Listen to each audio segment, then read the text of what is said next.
hit subscribe.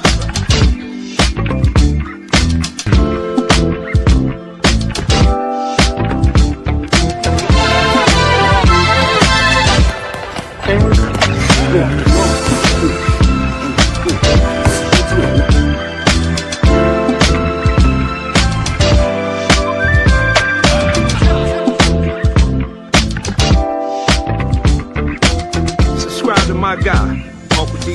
Tell him Big Bass sent you. Spurling. I'm an attorney here in Houston, Texas, an advocate for black men, largely because I am a black man. I'm a black father, I have black sons. Hey man, I do what I do.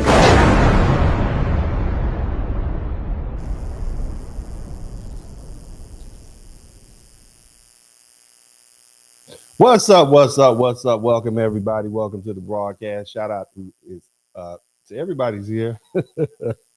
I'm just getting myself together. As you guys know, my name is Dennis Spurling, and I'm happy to be here. I want to give a big shout out to everybody who's joined the membership. Make sure you join the membership if you hadn't already.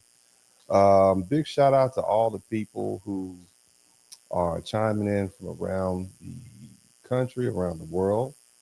I certainly do appreciate the time you all spend hanging out with me when I give these lessons. I try to make them as interesting as possible. It is quite fulfilling for me to do this. I'm excited every time I get a chance to develop a new idea. I try to hit things from different angles.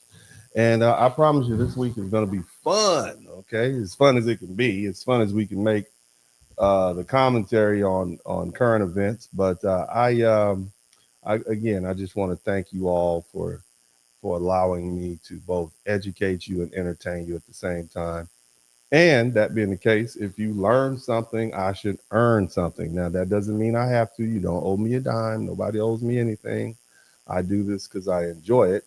That being the case, if you will please subscribe to the channel, go ahead and do that right now. Okay, do that immediately. Make sure you help me get, I think I need another 200 subscribers, and I will be at 9,200, I believe. I'm sorry, 92,000. I'm trying to get to 100,000 subscribers. So I never really used to ask for people to subscribe to the channel, but I got to get a little bit more proactive with that.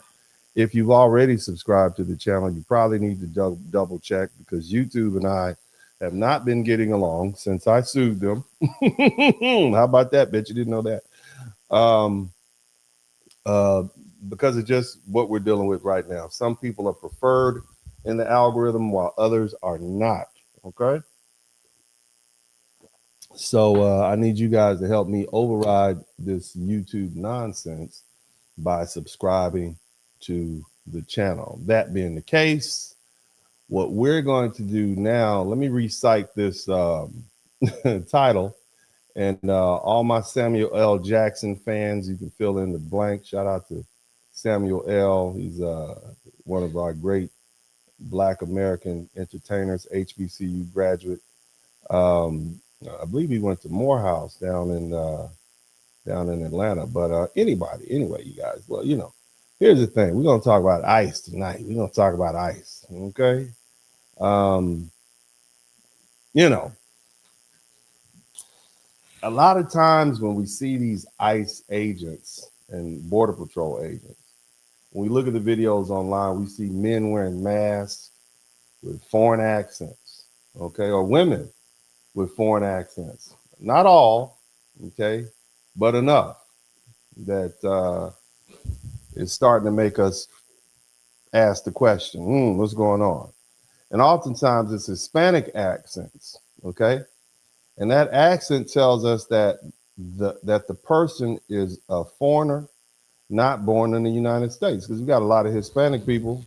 Some you guys are saying there's a buzzing noise. Is there a buzzing noise? How's it sound? Is there a buzzing noise? Let me know if there's a buzzing noise. I'll try to fix that right now. If there's a buzzing noise, let me know. Is it still buzzing? Huh?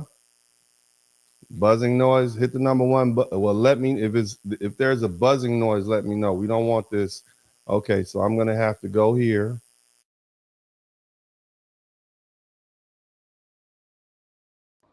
That should have gotten rid of the buzzing noise. All right, is it clear now? Is the buzzing noise gone now, family? Is it gone? All right, is it better? Let me know. You gotta let me know. Communication rules the nation. Okay, so let me know so I can know. I know what's going on. All right, they say it's completely gone. All right, cool. Let's get back to it. So basically, what I'm saying is there's a lot of ICE agents with these accents. Okay, and now you can't be an ICE agent without being a citizen of the United States, which lets me know that these ICE agents are naturalized citizens. They're citizens, but still, if you were born in another country, if you're from another country, you're going to have a different language and a different culture. And at the same time, these agents are stopping and questioning Americans who are born in the United States. They question people based on how they sound, how they speak, and how they look. And in many videos, family, they also stop people they assume are illegal slash undocumented who are themselves Hispanic, using, and what do they base it on? They use it on appearance and accent. And to me, that irony is hard to miss. You see, ICE agents asking people where they were born, and then almost automatically the person being questioned asks the agent the same thing. Where are you from? And suddenly the question is treated like it's wrong. Suddenly it's not okay to ask. Suddenly they're being prejudiced. You know what I'm saying? And so before we go any further, there's something the audience needs to understand, because there's a lot of confusion around who these agents are and what authority they actually have. All right.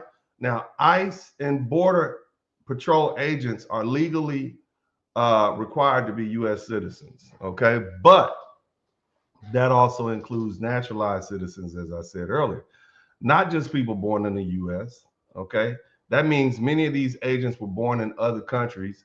They were raised in different cultures, and they speak with accents, and they understand foreign languages. And at the same time, the Department of Homeland Security relies heavily on contractors, people who look and operate like federal officers, right, to work the detention centers and transportation and medical services and enforcement support. And to the average person on the street, there's often no clear distinction. None of us would really be able to tell. Now, it's also important to understand that Border Patrol and ICE are not the same thing, even though they both fall under the Department of Homeland Security. Border Patrol agents are primarily responsible for enforcing immigration and custom laws at or near the border. Okay, and their mission is focused on preventing unlawful entry, smuggling of human trafficking, drugs into the United States. And ICE agents, on the other hand, they're able to focus on the interior enforcement. They get into cities, whatnot, and and that's what they're supposed to be doing. Okay, but ICE agents generally have broader authority to conduct immigration enforcement operations. Okay, and so when you see masked agents, all right, operating deep inside American cities and knocking on doors and stopping people on the street or conducting enforcement actions far from the border, you're not looking necessarily at Border Patrol in the traditional sense. You're looking at interior immigration enforcement. Okay, and those people are often backed by contractors operating with wide discretion and a significant amount of power. Okay. And here's the thing. A lot of these people, most of them that I've seen, are wearing masks, and they're hiding their identities while questioning the identity of us and other people. Now add in what the Supreme Court just ruled. Okay. The court said that race, skin color, accent, language, and appearance can legally be considered by immigration agents when deciding who to stop and question. And that's the law of the land now. Okay. So, we need to be honest about what this means. We now have a system where citizenship doesn't matter as much as how you look or how you sound. And people who sound foreign can be treated as suspicious. and even if they're American, and the people enforcing these rules look and sound just like the communities being targeted. So when Americans push back and ask ICE agents, where were you born? That isn't confusion or ignorance. It reflects a system exactly as it works today. Now, that being the case, I want to just go ahead and jump straight into this thing. I have some videos I want to share with you all. And the thing is, hey, look, many of us voted for Donald Trump. We might not like the mechanism and way things are being enforced, but the question we need to ask ourselves is, did we get the money's worth? Did we get our money's worth? And what I mean by that is what's going on, is it worth it? Is this effective? I don't know. I guess it depends on how you look, but I have some video footage I'd like to share with you all. And we'll go over that, and then we'll get into the broadcast a little deeper. Y'all make sure you hit the #1 button and let me know you can hear what's being said clearly, because, as I said before, I can't tell what you hear, but you'll let me know. Check it out. Hit the #1 button. This is from Fox News. Fair use. He's listening. A new study reveals homicides fell a record 21% between 2024 and 2025 as carjackings plummeted by 43%. The CDC also reporting deadly drug overdoses fell by more than 20% in the same time frame. The drop in overdose deaths comes as the Trump administration focuses on securing the border, with a retired NYPD sergeant telling Fox News Digital, quote, "Securing the borders has a lot to do with the drop." Joining us now is... All right, so crime has dropped, right? And you're going to have this police officer come on and say, yeah, that has a lot to do with the fact that we have less criminals, specifically less people walking around. Less people means less crime. It goes with the territory. Less crowded cities. We know urban inner cities. We know poverty brings about crime, and it's just something we can't ignore. So when you remove those elements, crime goes down, especially when you target criminals. All right, let's finish listening to this fellow. Retired NYPD inspector and Fox News contributor Paul Morrow. So great to see you this morning, Paul, as always. It's kind of amazing that people are even surprised that if you close the border and get rid of criminal aliens, that, maybe the crime drops. Makes sense. Yeah, I mean, it shouldn't be surprising. Now, to be clear, what you're going to see in the reporting on this in almost every mainstream outlet is those metrics and then the word but or however, right? So that they can categorize it as something that the Trump administration had nothing to do with. This is an historic trend that's been going on for a while. Don't believe it. Now, it is true that murders were trending down, but the past year, that is to say last year, 2025, had the single biggest drop in murders in American history ever recorded. Wow. That is not an accident. When you look at the administration's use of all the three-letter agencies, ATF, DEA, HSI, FBI, and putting them into high crime areas and changing their mission from what it had been to a lot of politicized stuff, maybe some white-collar stuff that they've moved away from, into interdicting violent criminals. Well, of course, if you throw all those resources at it, you're going to start to see it drop. And that's, in fact, what we had in the murder rate and some of the other violent. So what you got to understand is most of the law enforcement around the country is underfunded. So, of course, when you get an influx of police officers, an influx of law officers, things are going to change. So that's what you see happening, okay? Crimes. And of course, most famously in the last year was watching President Trump deploy actual troops in places like Washington, D.C. To bring crime down there. Dan Bongino, former FBI director, was talking about this with Hannity, I think last night. Watch. All right. It was not complicated, Sean. Cash and I figured out very early on broken windows policing. About 70 to 80% of violent street crime is committed by 0.5% of the population. You go and get these dirtbags and these mutts off the street, these pieces of garbage. You use UFAP warrants, Vicar, RICO crime, gang statutes, any federal statute we could dig up, and the president was all about it from day one. It reminds me of something I've heard. All right, so you kind of get the point. I mean, and I don't want to beleaguer the point, but we've seen ICE in action. We see what ICE does. We see the aggressive tactics.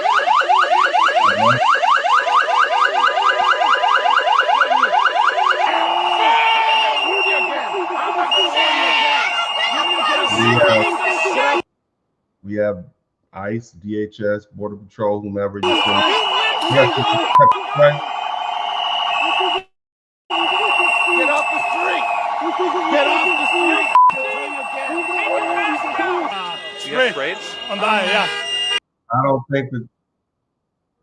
don't think the average American is accustomed to seeing this like this, seeing this sort of police enforcement on American streets, right? You okay? No, it's not okay. It's not okay. What happened? They put the spray in his eye. Oh. I mean, who all thinks this is normal? Everybody of the people in the chat room, how many of you all think this is normal, irrespective of whether or not it's effective? We've already established the point that it seems to be effective, at least on the reduction of crime, right? This is what I voted for. This is what many of you all who are on my channel voted for. Even if you didn't vote for it, you appreciate crime going down, right? Right? Can we be honest with each other? Can we start the healing process? Can we start coming back together as a nation? Stop allowing political divisions to divide us? Can we at least admit that it's effective? We see crime going down. We don't want crime, right? We see crime going down, right? Let's start there. Nobody wants crime. If you agree that crime being reduced is good, type yes. Okay? I know we got some liberals in here. We got some right wingers. We got some left wingers. Okay, we got some up the middles. Whatever you are, we can all agree that we want to live in a safe country. Yes, there's plenty of black folk in here. I know most of y'all voted for, collard greens in the tub, but she didn't win. And bottom line is crime is reduced. Okay. But the question is not that. The question is, hey, do you think this is normal? Right? Is this normal? Is this shocking to you? No? For no reason. For no reason.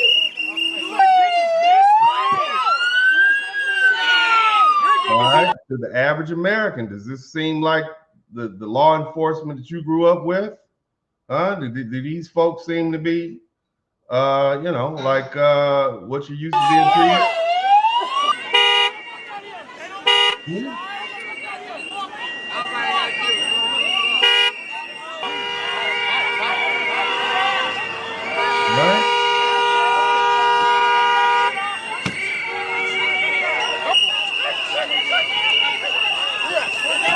You got ICE just jumping out with the bear spray, you know?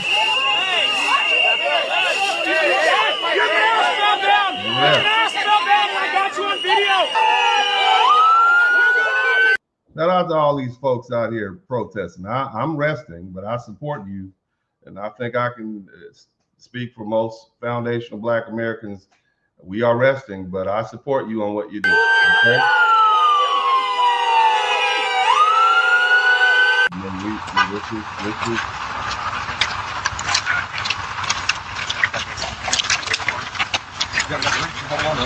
lay on deep. Deep yourself.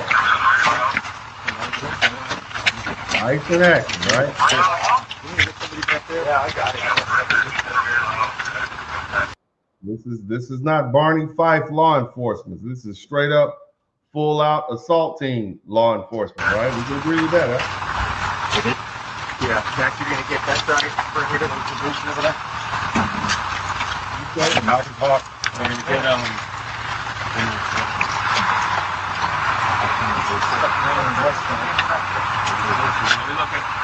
we're fat as fuck. Fat as fuck. All right. All right.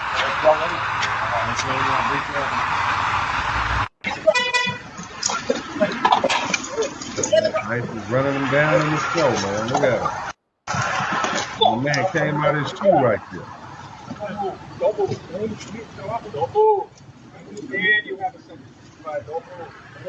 Don't move. They got one down. Okay. So look, we see ICE in action, man. We see ICE.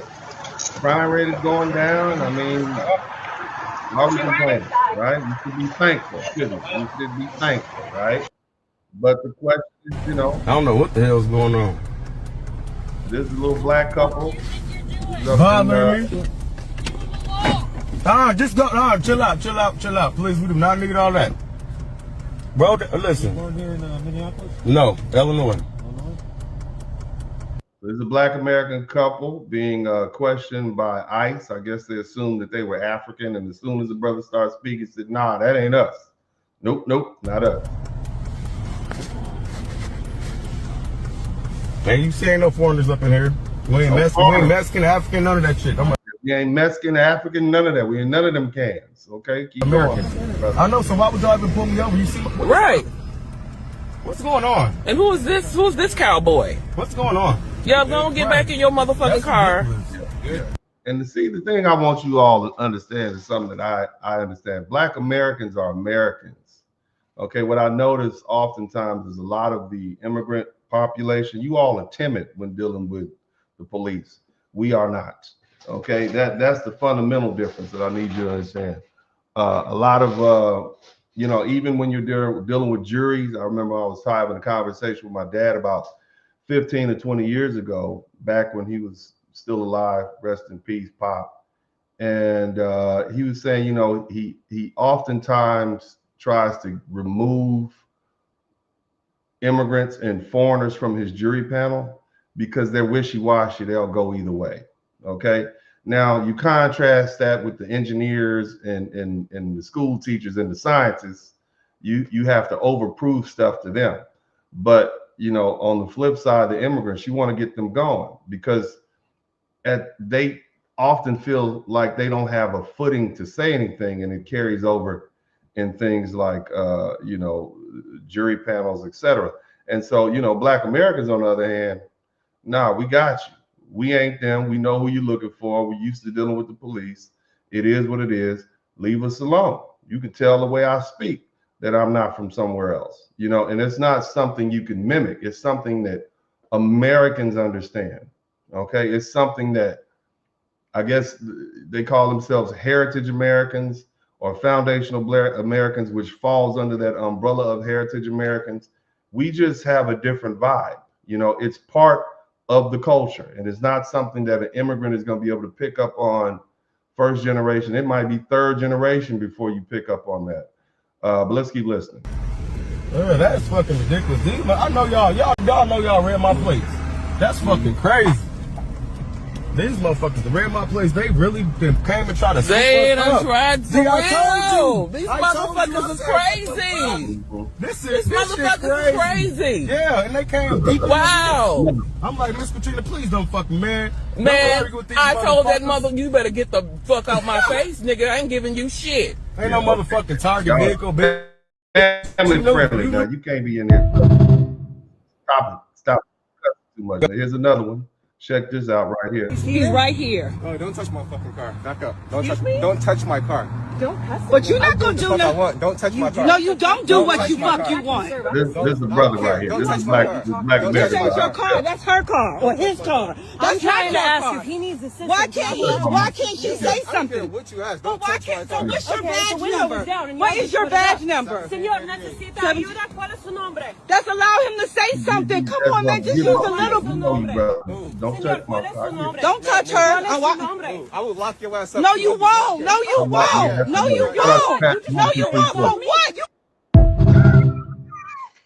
I'll lock your ass up. You keep playing with me. I know you, brother. We see you, brother. We see you. Thank you, Patrick. 1, 2, 3, 4, 5. A, you first person to contribute to the super chat. I appreciate you. Let's keep looking at the video. We right now we warming up. Let's look at ICE in action. And as I mentioned earlier, I find some things peculiar. Listen to this conversation carefully. All right. Why are you asking me for my paperwork? Because of your accent. You have an accent too.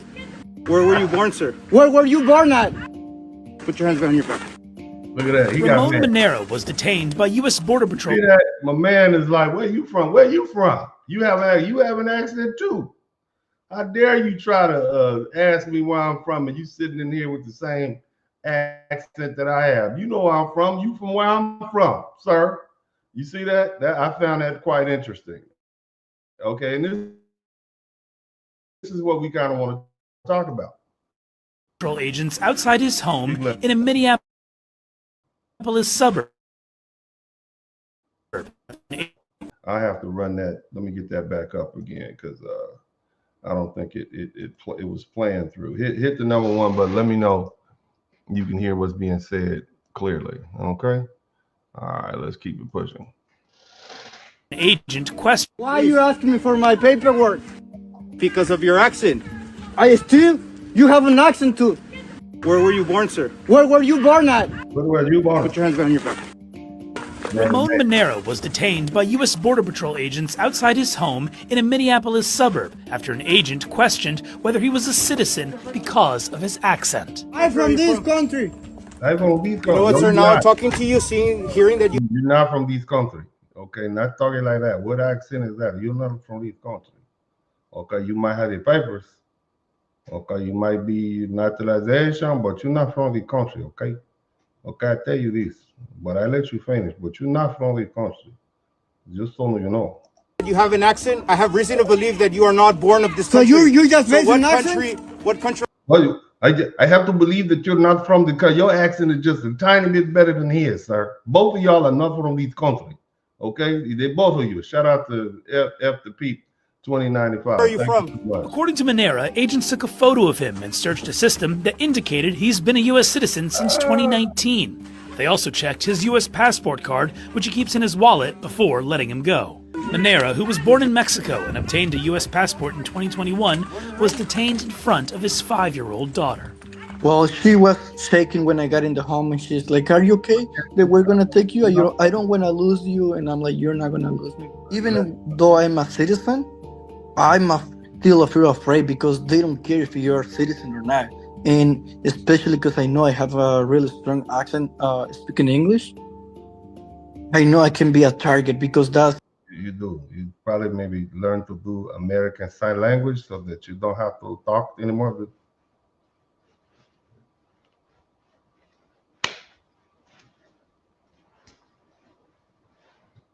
Maybe that will help you a little bit, Papa. But go ahead. Well, who are they targeting just because our appearance and because of our accent? CNN has contacted the Department of Homeland Security for comment on the incident and to ask if agents are allowed to temporarily detain people on the street with accents. Why are you? According to the Supreme Court, they are. All right, let's keep looking. More accent fights between ICE and people that they are trying to arrest. It's just the irony in this, the irony. Hit the number one button. Let's keep going. You're impeding our investigation. I don't know what you just said. I don't speak Spanish.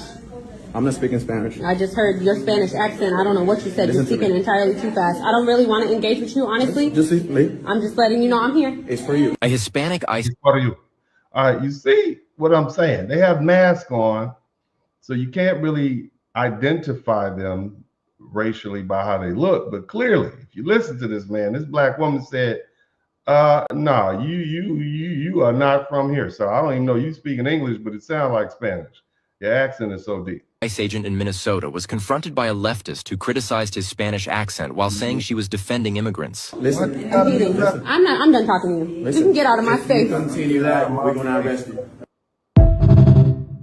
Get on up out of here. So we see it's not something that's just, it's not something that's a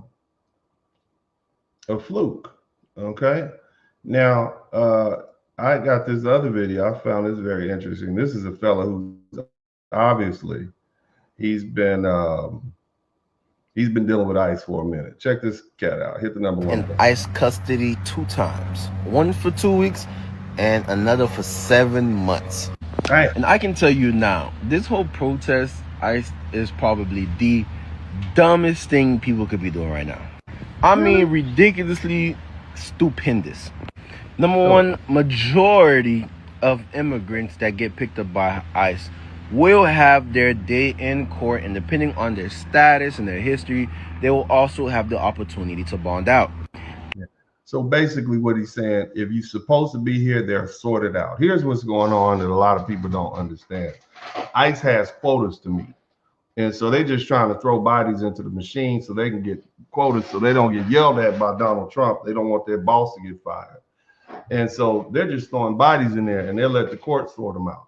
All right. And that's what this guy is saying. And that's what I understood even last year after, I looked at the news reports and did a little research. So they have quotas to meet. All right. And so it really don't matter to who to them. As long as they do the arrest, they meet their quota. It doesn't matter who sticks and who does. That's somebody else's job up the chain. All right. Let's keep If ICE wants you, they're going to get you. Why, as an immigrant, am I not worried about ICE? Well, because I already have court. I've already bonded out the system. As long as I don't violate my bond conditions, I don't have any problems to worry about. If you really want to help people that's getting rounded up by ICE, it won't be done by you protesting. It'll be done by your pockets. Because do you know how many people is in ICE custody right now that do have a bond, but they can't bond out because you need to pay the full thing? They don't do 10%. So all you folk out there who are protesting against ICE, what you need to do is get together with your chips, get your chips together, and start bonding these people out. That way nobody has to lose their lives. Nobody gets hurt anymore. We don't have a spectacle. You see how simple that is? A lot of these people who are being held haven't paid their bond. They don't want a 10% bond like a normal county jail. They want the whole amount because these people are not supposed to be here, or they've, they're supposed to be deported. So they want something tangible. They want some real money. If the bond is $10,000, you can't pay $1,000. They want the 10. Okay, that way we'll know. Otherwise, we're gonna keep you in. If we can't get that 10, we're gonna keep you in. You see how the problem is solved? I can end the show right now. I can end the show. See, I'll just get your chips together. Let's start a GoFundMe account, and all you people out there protesting for these folks, just put your money together, man, and we can end these problems. But let's keep listening. Do you know how many people have to try to find pro bono lawyers because they can't afford lawyers? In my time in ICE, I've met plenty of people that attempted to avoid ICE. And yes, for a little while, they were successful, but ultimately, they gonna get you. This may sound like a conspiracy theory, but I honestly believe that politicians are playing these protesters like fiddles to incite violence and insurrection so that they can have a better opportunity at the polls. Because if there wasn't so many people impeding investigations and getting in front of ICE and fighting them and all that other stuff, all of this violence and that lady passing away in Minnesota would not have happened. There we go. So, that's somebody who's personally experienced the system. So, again, we don't necessarily have to resort to violence. I don't want to see any more Americans hurt. I don't want to see anybody hurt on American soil. But that's not the question that we want to answer today. But nevertheless, you got a lot of people pushing back, people in the news. You got a lot of people who are upset, a lot of people who I feel like are pushing a line, so to speak. Let's listen to this. What do you mean it doesn't matter at this point? You mean the situation on the ground is already, the impression is left?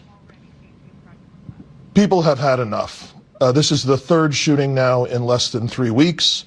The Minneapolis Police Department went the entire year last year recovering about 900 guns from the street, arresting hundreds and hundreds of violent offenders, and we didn't shoot anyone.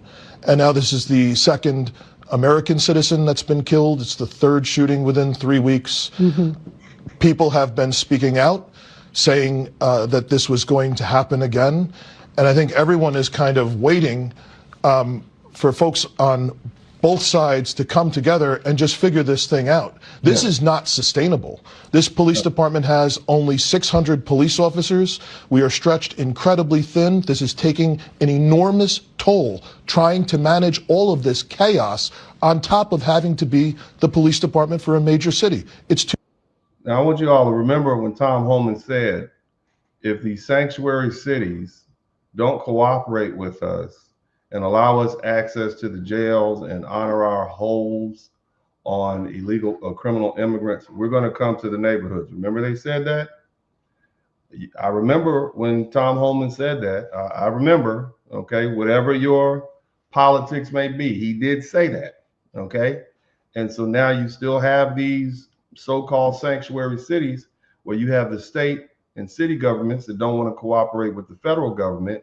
And I can absolutely promise you, you're not going to get city cops fighting with federal cops to keep people or federal law enforcement agencies to keep, you know, that we would begin to break down. We're not going to do that. That's not fair to ask our law enforcement to fight with each other. They should be working together. And so I just want you all to keep that in mind. Okay. That is not what we want. Now, some of you folks just want to see chaos, and I recognize that. Okay. But that's not what we want. We don't want the breakdown of our American cities. And I think that's fair for us to say. Don't you all want to be able to go to Starbucks? You want to be able to get gas? You don't want the lights to go out for 3 or 4 weeks. You don't want the real criminals to start running crazy. All right. So we need our police force, both federal and state, and I would hope that they would be able to get things together. Now, I'm gonna let him finish, and we're gonna move on to the next. Are you calling on ICE to leave? That's not his job to do that. We understand that for as long as there has been ICE, there has been immigration enforcement in Minnesota. Right. The problem is not that enforcement is happening, it's clearly the manner in which these things are happening. Well, now, I'm going to say this. I want to talk to the people on the right. Okay? Look, let's be honest with each other. We can admit that we do want to remove the criminal aliens and the illegal aliens and anybody in this country who's not supposed to be here. But we don't want to do that and infringe upon our rights under the Constitution, rights that we fought for. We don't want to do that because there's a slippery slope. Once you already have people saying a man who had a right to carry a concealed weapon somehow was wrong because he took it in a public space. That's already that where there happen to be some police activity going on. We're already on that slippery slope. Anytime you have mass media saying stuff like that, that's going to turn around and bite you in the butt. It's a convenient argument for people who want to win right now, but it's not a convenient for people like me who heavily believe in the Second Amendment of the United States Constitution and that it is what separates us from Europe and some of these other countries where they disarm their population and there's really nothing they can do. You guys want to go back to try to stabbing people? Is that what you want? You got some criminals running in your house. You no longer are able to whip out your defense rifle, right? You gotta try to stab somebody with a butter knife. We don't want that. All right. So let's not, for the purpose of trying to win this argument this week, let's not give away our Second Amendment rights. Furthermore, we don't want to give away our First Amendment rights, and that's the right to film what is ever in the public space, even if it includes police officers doing their job. All right, it's a slippery slope. But although we agree with that, we also can come to the agreement that the way in which law enforcement is enforcing the immigration laws is entirely too much. Okay, we don't want to see that in a civilized country. Some of you do because you're here for the chaos. You want to see people get beat up. It's like an action movie to you. You get a thrill out of it, but that's BS. Normal people who want a peaceful society to exist in know that we don't want law enforcement beating up folks and snatching kids out of the car. It's crazy. But let's move on. We'll look at some more videos and we'll keep it pushing on this. Now, I want you guys to check this out. Hit the #1 button if you hear clearly. Shout out to Jonathan. I think we can debate a lot of things. I think the point here is that the government is telling us through the president and the vice president and Levitt putting I stand with ICE on all of the socials that they can kill us at any time and they can get away with it. Oh, good Lord. And I think if we interfere with them while they're disappearing people off the street, if we don't like them kidnapping our neighbors, if we don't like them building concentration camps, if we film. All right, see, and the language, concentration camps, this is not Nazi Germany. This is the United States in 2026. Okay, they're not disappearing people off the street. This is not Berlin in 1937. Okay, this is law enforcement enforcing laws. That's what they're doing. There's at what point is getting arrested and put in jail called disappearing. We know where you are. They have cell phones there. All right, so let's be reasonable. Let's kind of tone the rhetoric down a little bit. All right, because when you have people on mass media, I know why. They want you to be outraged. Oh, and now your clip is going viral. But see, this is reckless. We already have a lot of people in America who are on edge and nervous. This is just unnecessary. And whatever, it's coming from the right, it's coming from the left. But at the end of the day, we understand they want clicks and views. Own them while they're doing it. We can't do anything about it because this is no longer the land of the free. And if you do something about it, they will lie about you. They will lie about who you were. And this is the point that they're trying to make right now. What about that gentleman who was being arrested or all these other people? What about if he had bail and instead of going out there and fighting with ICE, you just said, you know what? And again, you have a right to freedom of expression, freedom of assembly. You can do that. But what about you guys found out where he was being taken and just go bail him out? And that way nobody has to lose their life. And I know that's not the exciting thing to say. I know you all want me to say, get out there and pound your fists against the concrete wall, but I'm not going to say that because it's stupid. It's not going to change anything. You know, we have to have this is a country of laws, not a country of what I want to do today or what makes me feel better. I want to have I'm doing it for the gram. I'm just saying, right? Can we calm down a little bit? Now, let's take a look at some of these videos, some more videos I want you guys to listen to. Hit the #1 button if you can hear them clearly. These are regular folks talking. Responding to this comment left to them by the parent of an ICE agent. And that got me thinking, if you're the parent of an ICE agent or an ICE agent, you may want to tune in. See, my mother's always been there to help me see what I wasn't seeing, to offer me words of wisdom when I was operating in life without an eye for consequences. Please allow me to offer that to you now. I am actually trying to help, believe it or not.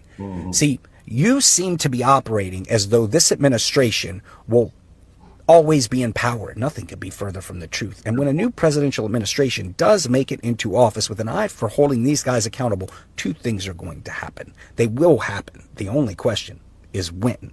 #1, the Supreme Court will get stacked, either 13 or 15 justices. And #2, this is where you need to pay close attention.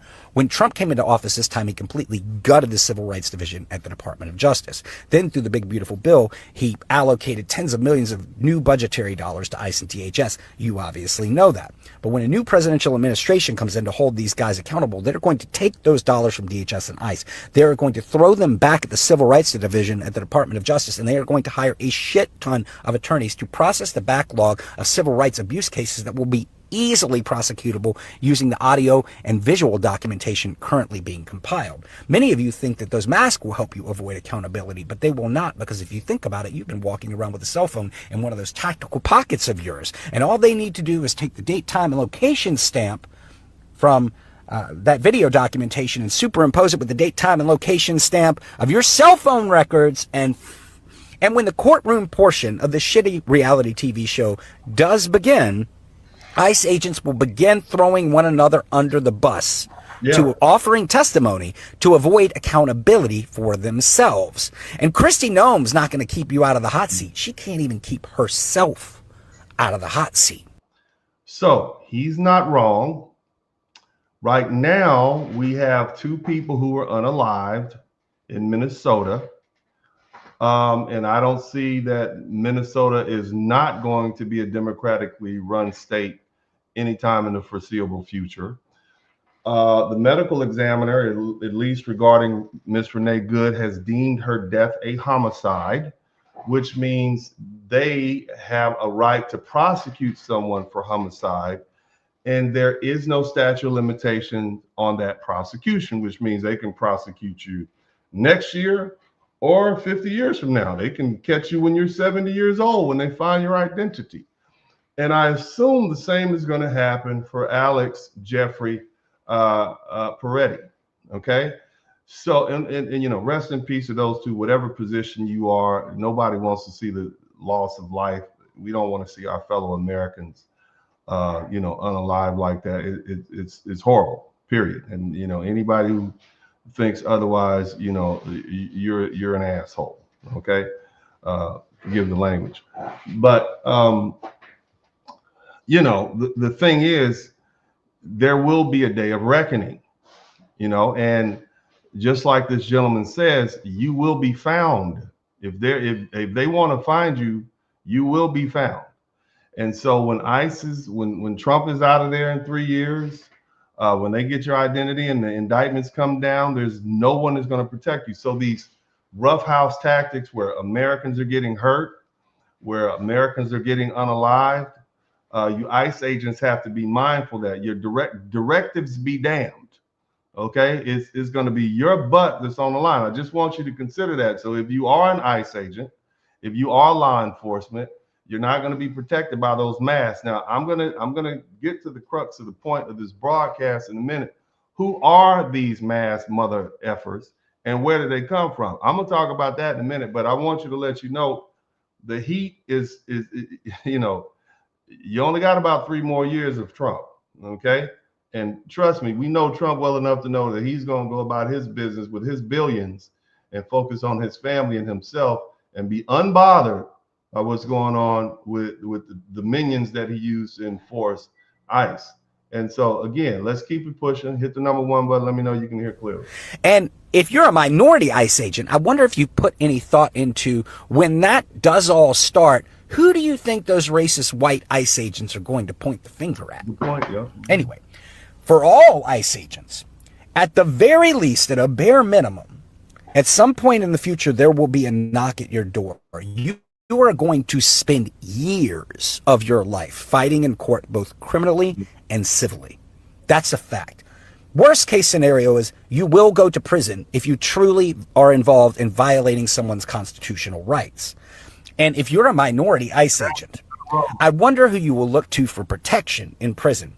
The Aryan gangs aren't going to help you, and I doubt the ethnically specific gangs are going to want too much to do with you either. And I wonder during somebody type ethnically specific. I like that. this period of time, how many of their relatives you will detain and or deport. Remember, guys, I know you got a $50,000 bonus, but all that glitters is not gold. Yeah. I was just following orders. We've heard that before, right? This will happen. It's just a matter of when. And he's not wrong, okay? And you can call it what you want to call it, but he's not wrong. So when things like this happen, keep this in mind. Policy to force their way into American homes even without a judicial warrant.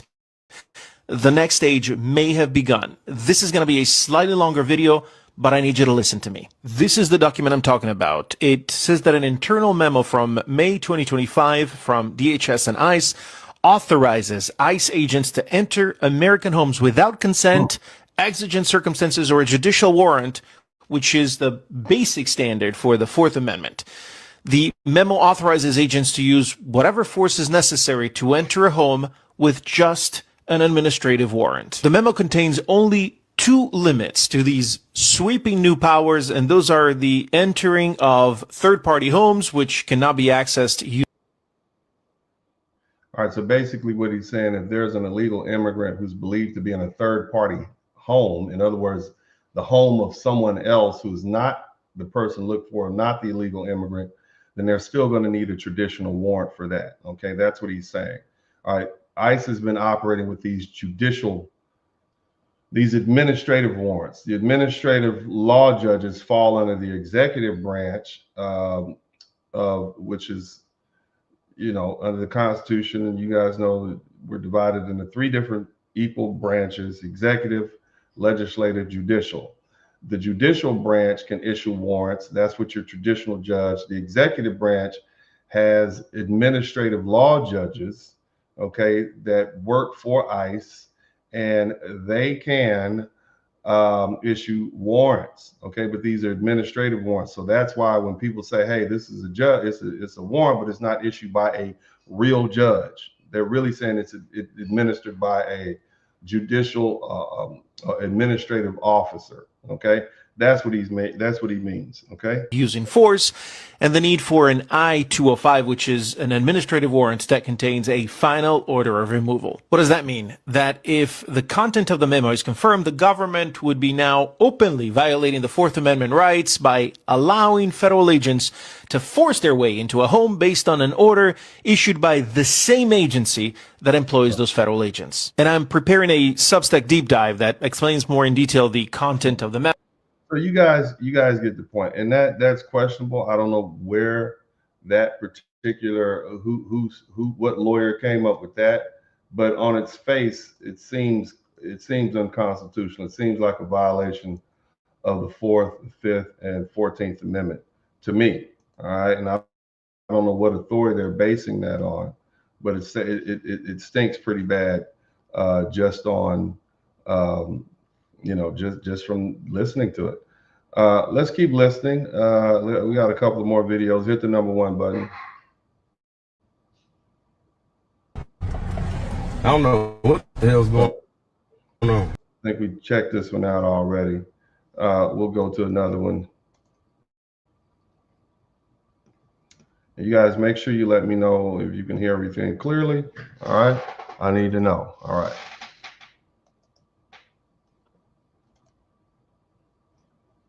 Basically saying that every single immigrant and the children that they've had since 1965 have all been complete failures. About the 1965 Immigration Act and what that means in American history.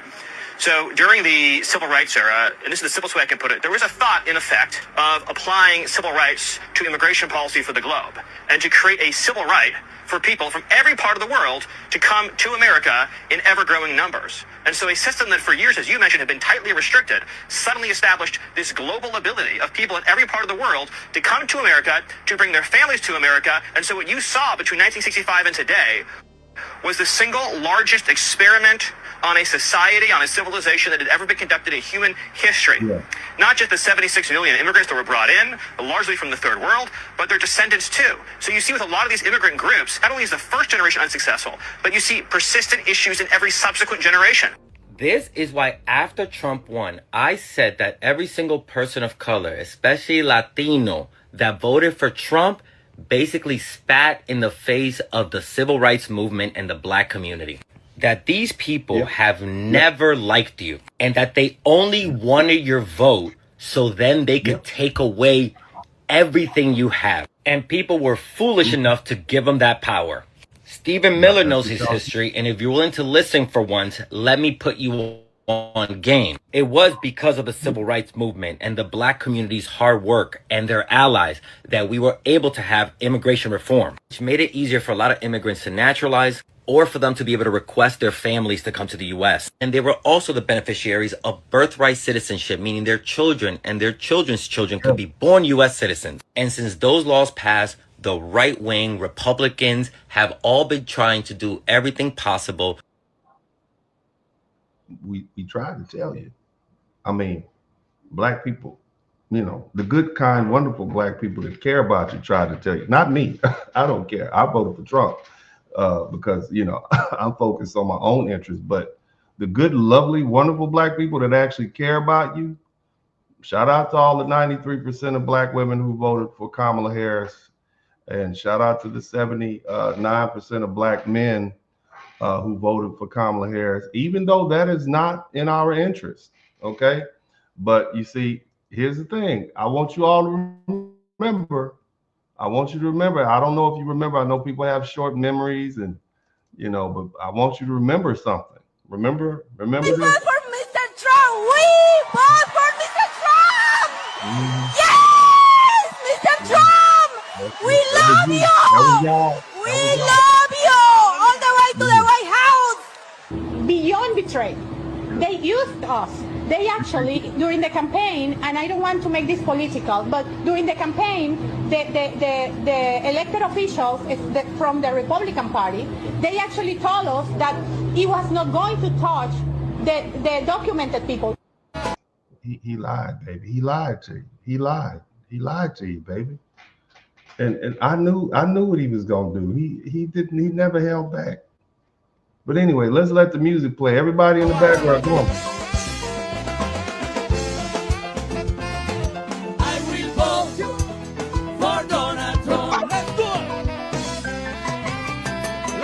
Come on, everybody, get it.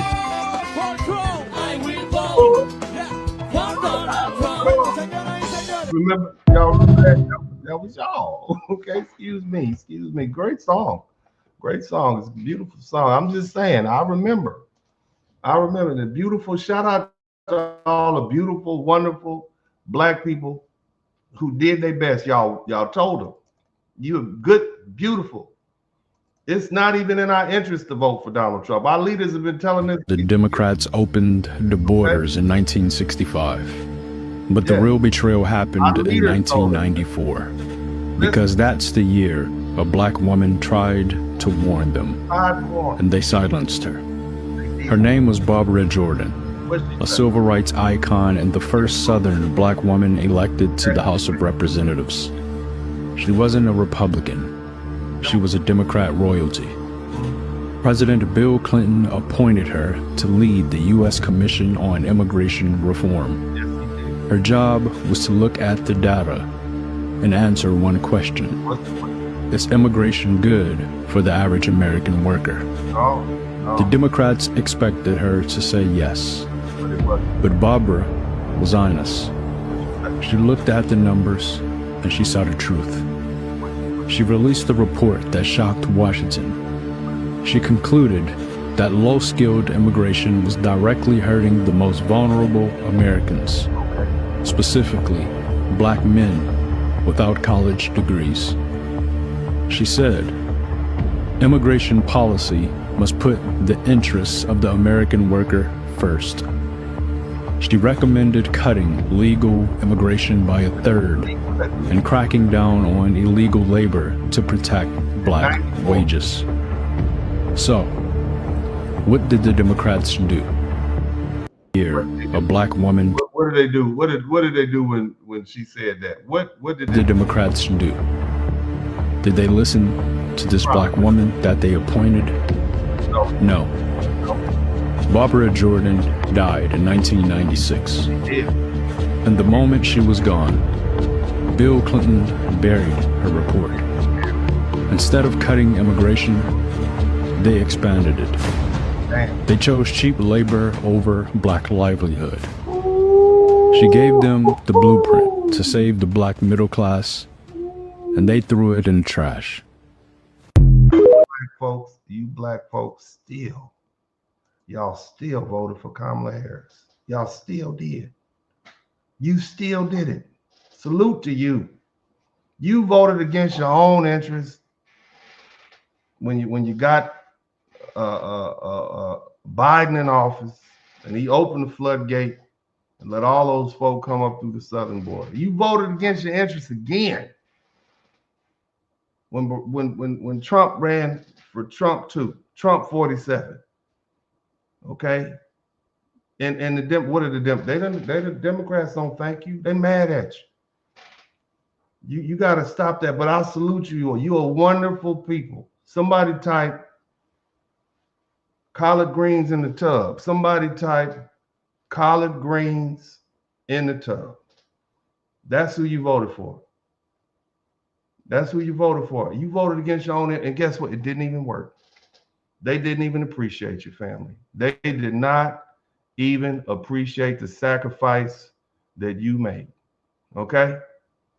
But let's kind of dig into this a little bit more. I want to know, all these accents, who are these people? All right? Who are these people that are arresting us? Or not us, but who are they? Let's take a listen to this fella. To me how ICE is hiring foreigners to deport foreigners.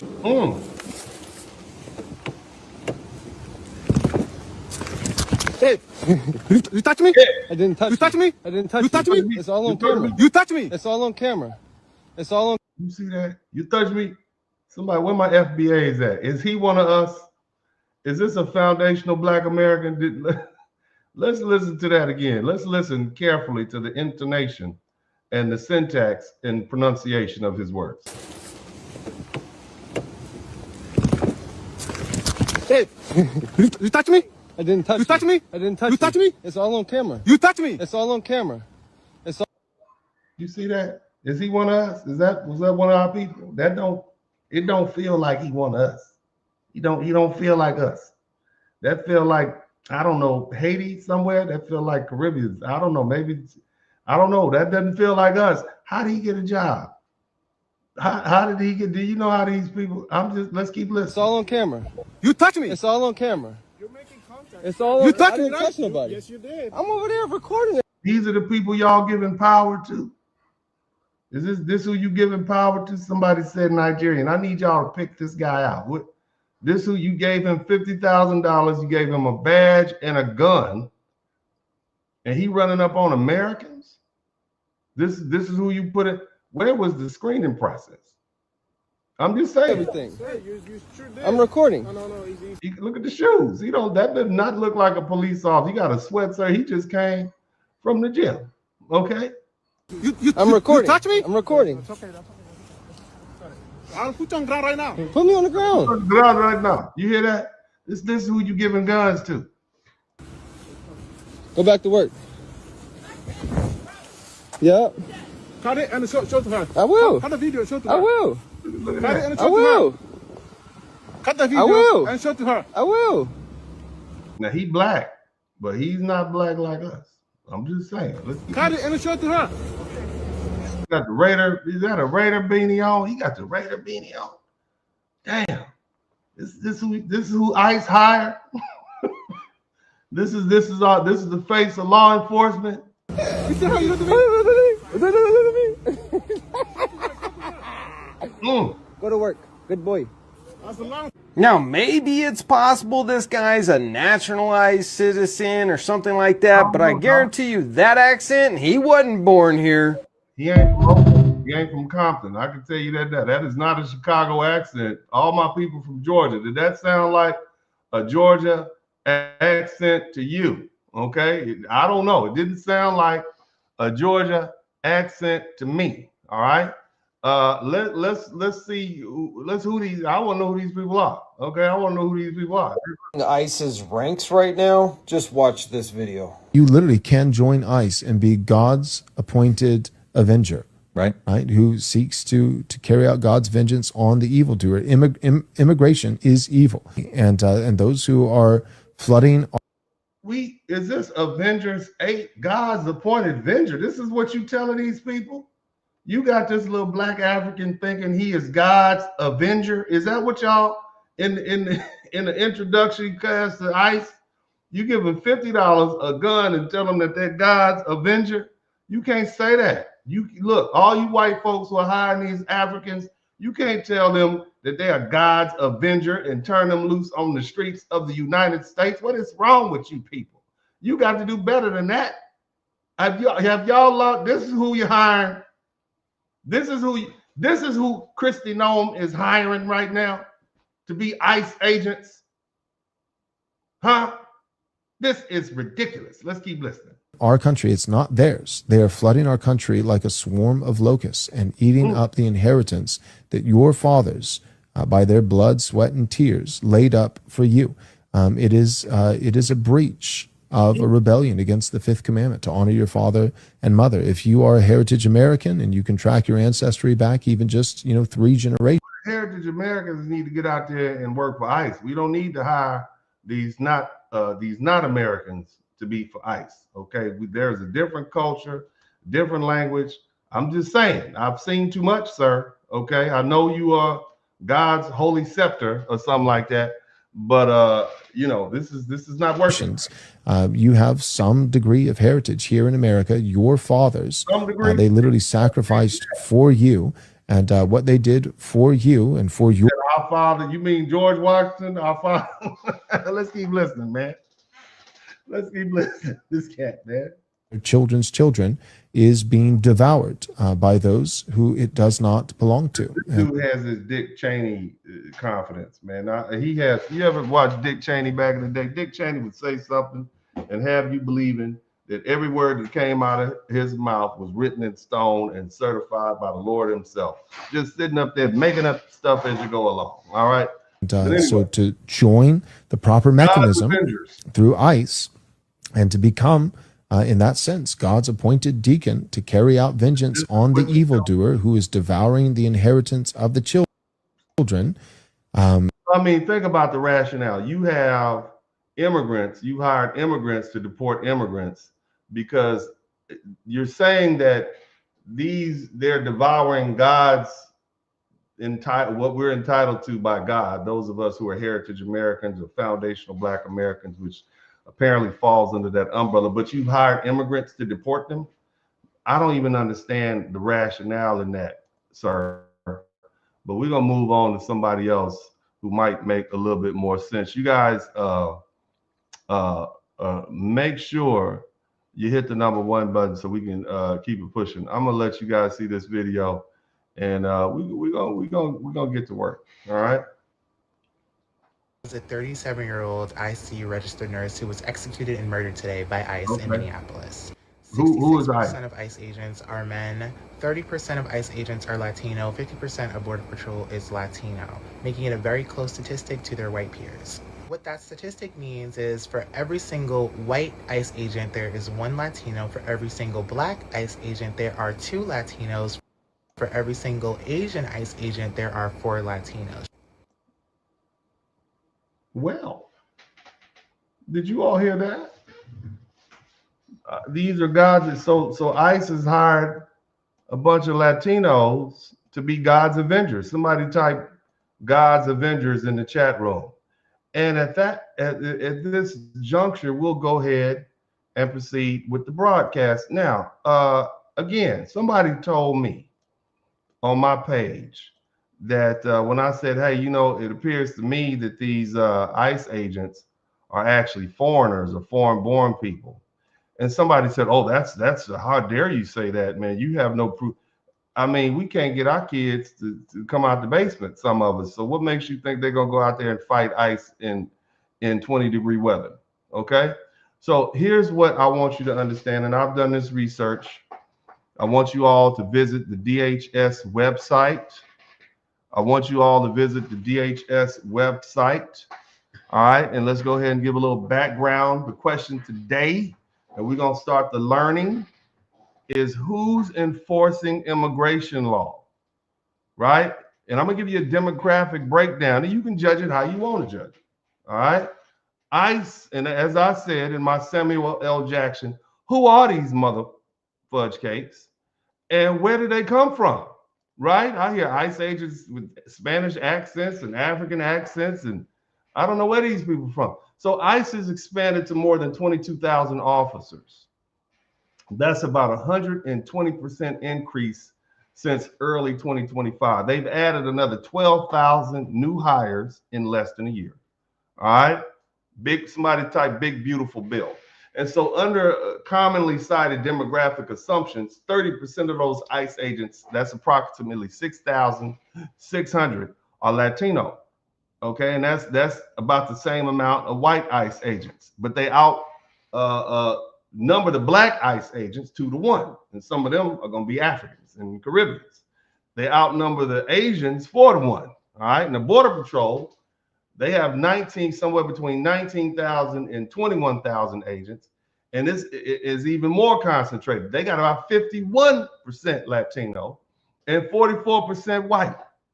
All right, with the Black and the Asian agents together, this is barely 2.5%. And so you combine the Border Patrol, and now roughly it's 42,000 agents, right?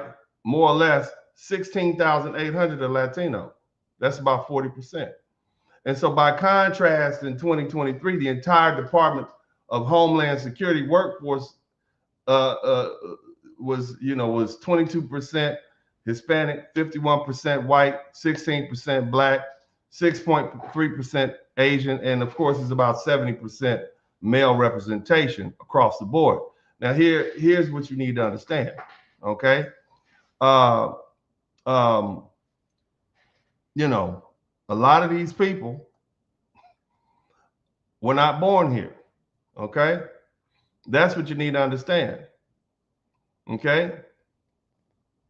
That's what you need to understand. This wasn't a gradual increase. They've grown dramatically in a short period of time. They were basically grabbing anybody they could. And these figures come from the Department of Homeland Security press releases on ICE hiring surge. And you can also find it on the DHS Equal Employment Opportunity Workforce data. And that provides the official demographic breakdowns for the Border Patrol. Now, the question you have to ask yourself is, what does this actually mean? Now, you don't have to like what I'm saying. Go to the website, man. See for yourself. Come back and prove me wrong. I'd love for you all to prove me wrong. I spent some time looking at this stuff yesterday, today, the day before yesterday. But the question is, what does this mean? What it means is that ICE and DHS have recruited large numbers of agents from Latino communities, including people who were raised in other countries with different political histories and legal traditions and customs and social norms than those that we have here in the United States. Okay? It's going to be different from our American culture. It's going to be different from the rights we grew up under the U.S. Constitution. And that matters because those rights we fought for under the Constitution don't extend beyond the American borders, and neither does the cultural or constitutional rights that Americans have raised from since birth. All right. And in many of these countries throughout Latin America, policing traditions are far more centralized, and they are far less restrained and are far less accountable to the individual. Have you ever drove to Mexico? Make sure you have some money. You might need to pay the cops. Okay? These civil rights protections and due process and limits on state power, they don't operate the same way down there. Respect for individual autonomy, free movement, constitutional limits on enforcement, they're not taught or enforced in the same way because those ideas were not embedded by those countries' founding documents or institutions. In some parts of Mexico and other parts of Latin America, violence has become a regular part of daily life. Powerful drug cartels operate openly. The government corruption is widespread, and people see extreme violence in the streets. Literally, these people see bodies hanging from bridges. I mean, there are places with mass graves. They have public executions meant to send a message. On top of that, you have tens of thousands of people every year in cartel that die every year because of cartel-related violence. And when someone grows up in that environment, when you grow up in an environment like that, it changes how human life is valued in your mind. Violence becomes normalized. Fear replaces trust, and power replaces law. And that doesn't mean that every person from these countries is violent or immoral. I'm not saying that. I'm not saying that at all. Okay? I'm not saying that. But we have to accept the fact that that environment shapes your behavior, especially when it comes to policing and the use of force. You can't grow up surrounded by routine violence and then weak accountability and corrupt institutions and automatically develop the same respect for human life and an individual's rights that the U.S. Constitution is built on. And in many of these countries in Latin America, like I said, these police traditions are they're different, okay? They are just different, all right? When people from those environments become naturalized U.S. citizens and are hired into the federal law enforcement or any law enforcement, those early experiences don't simply disappear. Culture doesn't turn off when somebody puts on a badge. We know this is true. We already accept it in other contexts. That's why we don't allow open members of the Ku Klux Klan and other violent extremist organizations or people with a history of abusing others at work or in law enforcement. We don't let them in law enforcement. We understand that belief systems and moral frameworks carry over into the job and your perception, especially when someone is given a gun and authority over others. And this is why it becomes easier to understand why we have a rise in these brutal tactics and enforcement, excessive enforcement that we see coming from these ICE agents. We got armed agents allowing them to walk around with masks on so they can shield their identities. We've given them broad discretion under law to operate, okay? And when enforcement culture lacks deep respect for humanity and human dignity, that power is going to get abused. especially against people who look vulnerable or different. And we also have to be honest about the racial dynamics that exist within Latin American societies themselves. Colorism, racial hierarchy, they're all real and well documented across Central America, South America, the Caribbean, and Mexico. Concepts that their scholars discuss, the preferences that they have for lighter skin or internalized racial ranking. They don't disappear just because someone crosses the border because you come to the United States. Even within the Latino communities is well documented. They have something they call blanqueamiento and something that they call mejor la raza. All right? Hell, any good trial lawyer will tell you that people don't leave their deeply held beliefs at the door. Jurors don't do it. Cops don't do it. Judges don't do it. Federal agents don't do it. Those beliefs shape discretion. They describe your tone and your suspicion and your use of force. And when enforcement power is paired with a legal system that now allows agents to rely on appearance, accent, and perceived ethnicity, the results are going to be predictable. And you got people out here telling them that they're the avengers of God.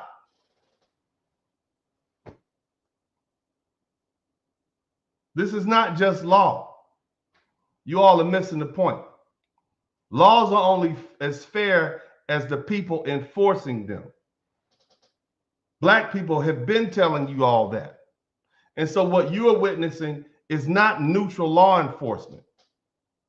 It's enforcement filtered through culture, insensitive bias, operating under the cover of the Supreme Court approval and the presidential approval. You don't have to like what I'm saying, but it doesn't matter to me because you're going to hear it because these are the facts and I can back it up. Go on over there to the DHS website and see for yourself. Now, the way ICE agents are increasingly, how they're treating American citizens, okay, alongside the undocumented immigrants. I don't think any of us have a problem with them sending immigrants home. My position is send them all home. We don't have a problem with that. All right? But what we do have a problem with is the disregard of constitutional norms, not just enforcement of written law. It's one thing to have a statute on the paper. It's another thing to apply that law in a way that targets folk, okay, black folk, brown folk, whoever, right? You got all these white immigrants out here that are here, somewhere between 500,000 to 800,000. I don't really see them like that, okay? But the bottom line is you got white people out there who are trying to protest and they're getting hurt, all right? But again, you have to understand something. It's not about the way the law is written. It's about the enforcement culture. And when the culture shows repeated disregard for human life and constitutional rights, the results are going to be predictable. And what we're witnessing right now is an increase in aggressive raids. We see a lot of unnecessary violence. We see deadly outcomes. And that's not accidental. It reflects the values that have been allowed to take root inside these agencies and covered it, and it's going over without restraint. And that's not speculation. You see it for yourself. Now, let me tell you something that I know is going to be uncomfortable. So I want y'all to come in tight. I want all you fair-minded, well-meaning white folk to come in here and all you black folk to come in here too. I want y'all to hear me.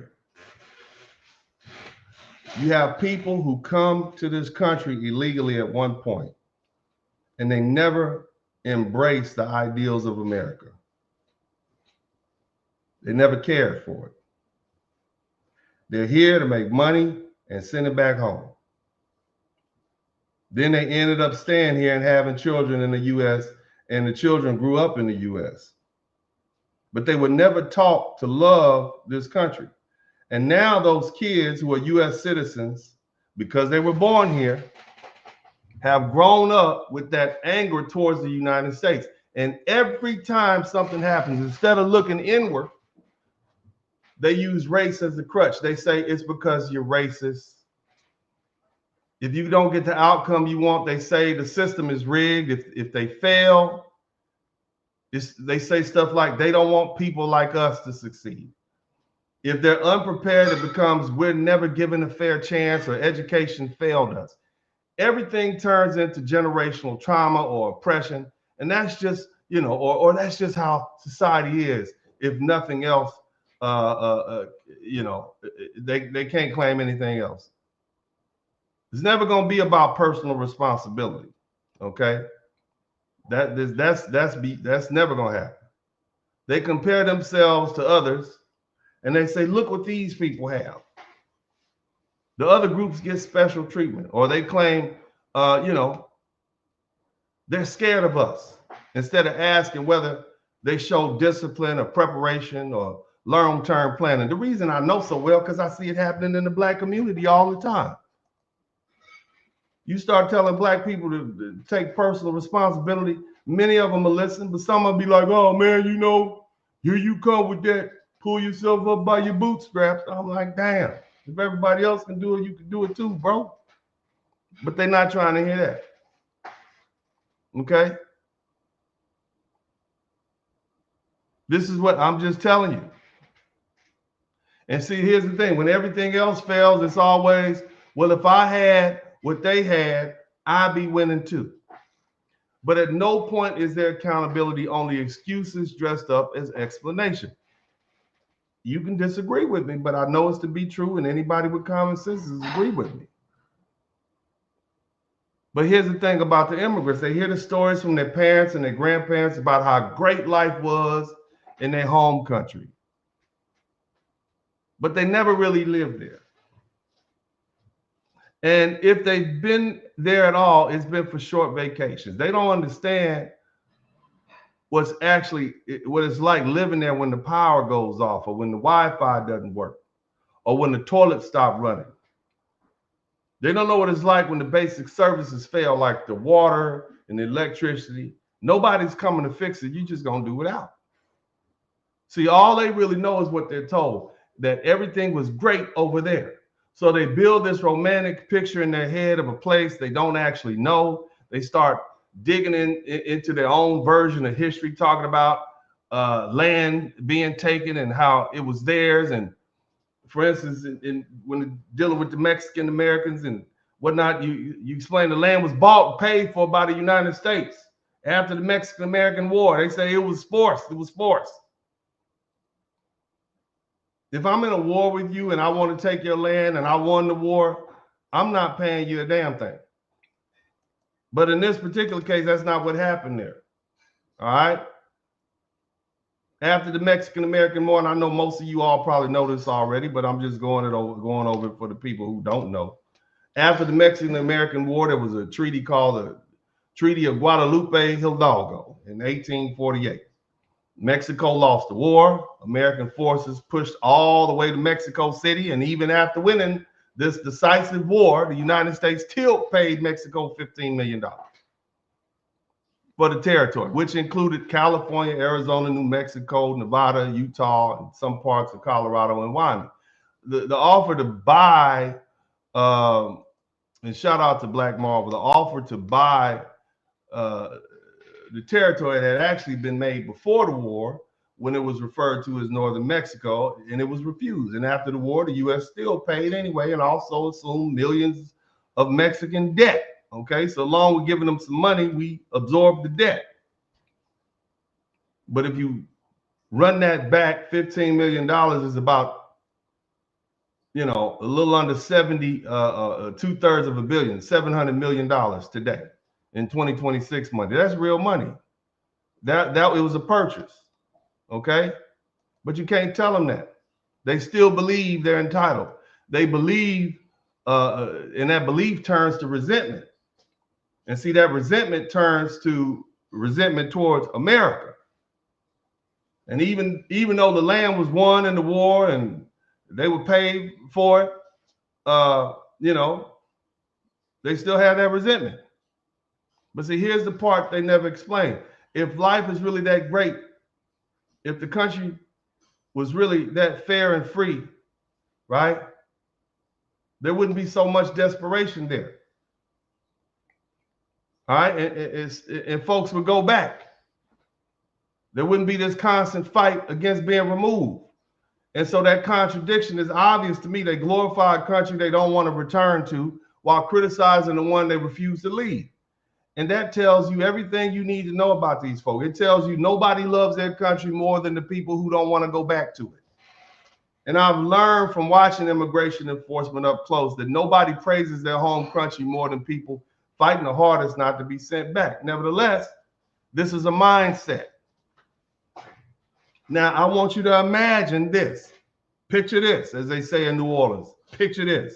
Imagine a group of people raised or on anger, excuses, and blame. People who believe that when things don't go their way, it's always someone else's fault. Now imagine giving that group guns, badges, and federal power over the very same people they are angry with. Imagine telling them to police Americans on American soil. Shout out to Kaufman. What do you think is going to happen? When people carry resentment and entitlement in the positions of authority and they're given weapons and a wide legal power to two things are going to happen. First, force replaces restraint. Instead of slowing things down and de-escalating situations, instead of using calm judgment, you're going to have people in your face talking about, you touch me, you touch me. This is what you're going to get. You're going to get people getting shot because they video cameraing you and whatnot. This is the culture that you're going to end up with. And the other thing you see that's happening right now, the American public is losing trust in law enforcement. Not that everybody trusted law enforcement in the first place. I'm just saying it's at an all-time low. Would we agree with that? When regular people, especially non-citizens, are treated like threats, then fear replaces safety. That's not theory. You see it happening right now around you. Now, according to the news, what has ICE been doing on American soil? I showed you a bunch of videos. Do I have to remind you what happened in Minneapolis on Saturday? 37-year-old Alex Pertiti, ICU nurse. I'm looking at the videos just like you are. The man is in the street filming. This is the second time a federal immigration agent has shot somebody in that very same city in January of 2026. Just earlier, Renee Good, another U.S. resident, another U.S. citizen, a mom of 3 kids. January 7th, she's shot and killed by a ICE officer, another masked law enforcement officer. And all of these have led to demonstration. Both of these people, and I hate to say it, both of these people were unalived and we had to watch it. Now look, the elephant in the room is that both of these people were white. When have 2 white people been shot by the police, by the same police agency inside of 3 weeks? Now, I don't want y'all to get me wrong, okay? White people are shot and killed by law enforcement every year, more than black people. And I know that's something most people don't know. It's definitely not promoted, but more white people get shot by the police than black people every year. It's a consistent number. But again, there's more white people in the country. But see, here's the unspoken understanding among many white Americans. I know you be mad if you want to. I don't care. All right. Shout out to Cosmo. White Americans know this, and y'all know I know you know, and we all know that you know that I know that you know.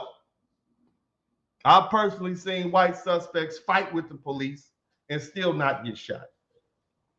That tells me something very big. These agents are not even operating under the same cultural norms of white privilege that normally protect white suspects in police encounters.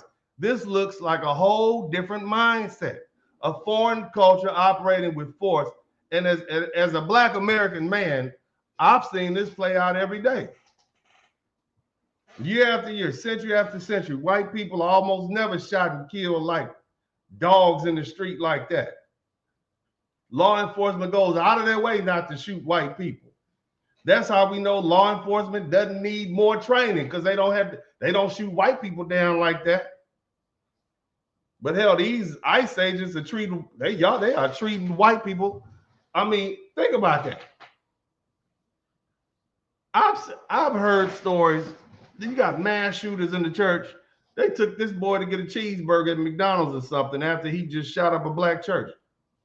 And now you got a middle-aged white man, a white woman in a soccer van, and a white man holding a cell phone to get shot down in the middle of the street. That's straight up N-word treatment.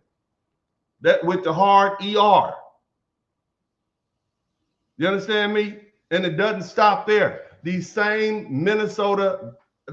ICE agents in Minnesota, they broke into this old man's house during winter. They dragged him out shirtless with his drawers on and some Crocs. And they held him out there in the cold weather. It turns out he was a naturalized citizen. And they've been sticking for somebody else. It was right there on the TV. It was right there for everybody to see. They didn't give a damn. Then you got two brothers down in North Carolina. They got racially profiled and assaulted by immigration in the traffic stop. You got these civil rights groups like the ACLU. They documented all this abuse and neglect, and it's just skyrocketing. I mean, these people are literally using fear as a tool, just like a drug cartel. Listen to this. Maine, there was a video that went viral. Some of y'all might have seen it. Let me know if you've seen it. ICE agent recorded telling a legally present Latino, Ecuadorian actually, Emma, she said, we're going to come back for your whole family. This is what the ICE agent said. We're going to come back for your whole family. Did you hear that? And didn't care who heard it. That sounds like drug cartel talk to me. We're going to come back for your whole family? When does law enforcement say stuff like that in America? That sounds like Pablo Escobar during the heyday of the Medellin drug cartel, not damn federal law enforcement agency in the United States. That makes no sense to me, unless you understand that the culture has changed within this particular law enforcement agency because the people have changed. You understand what I'm saying?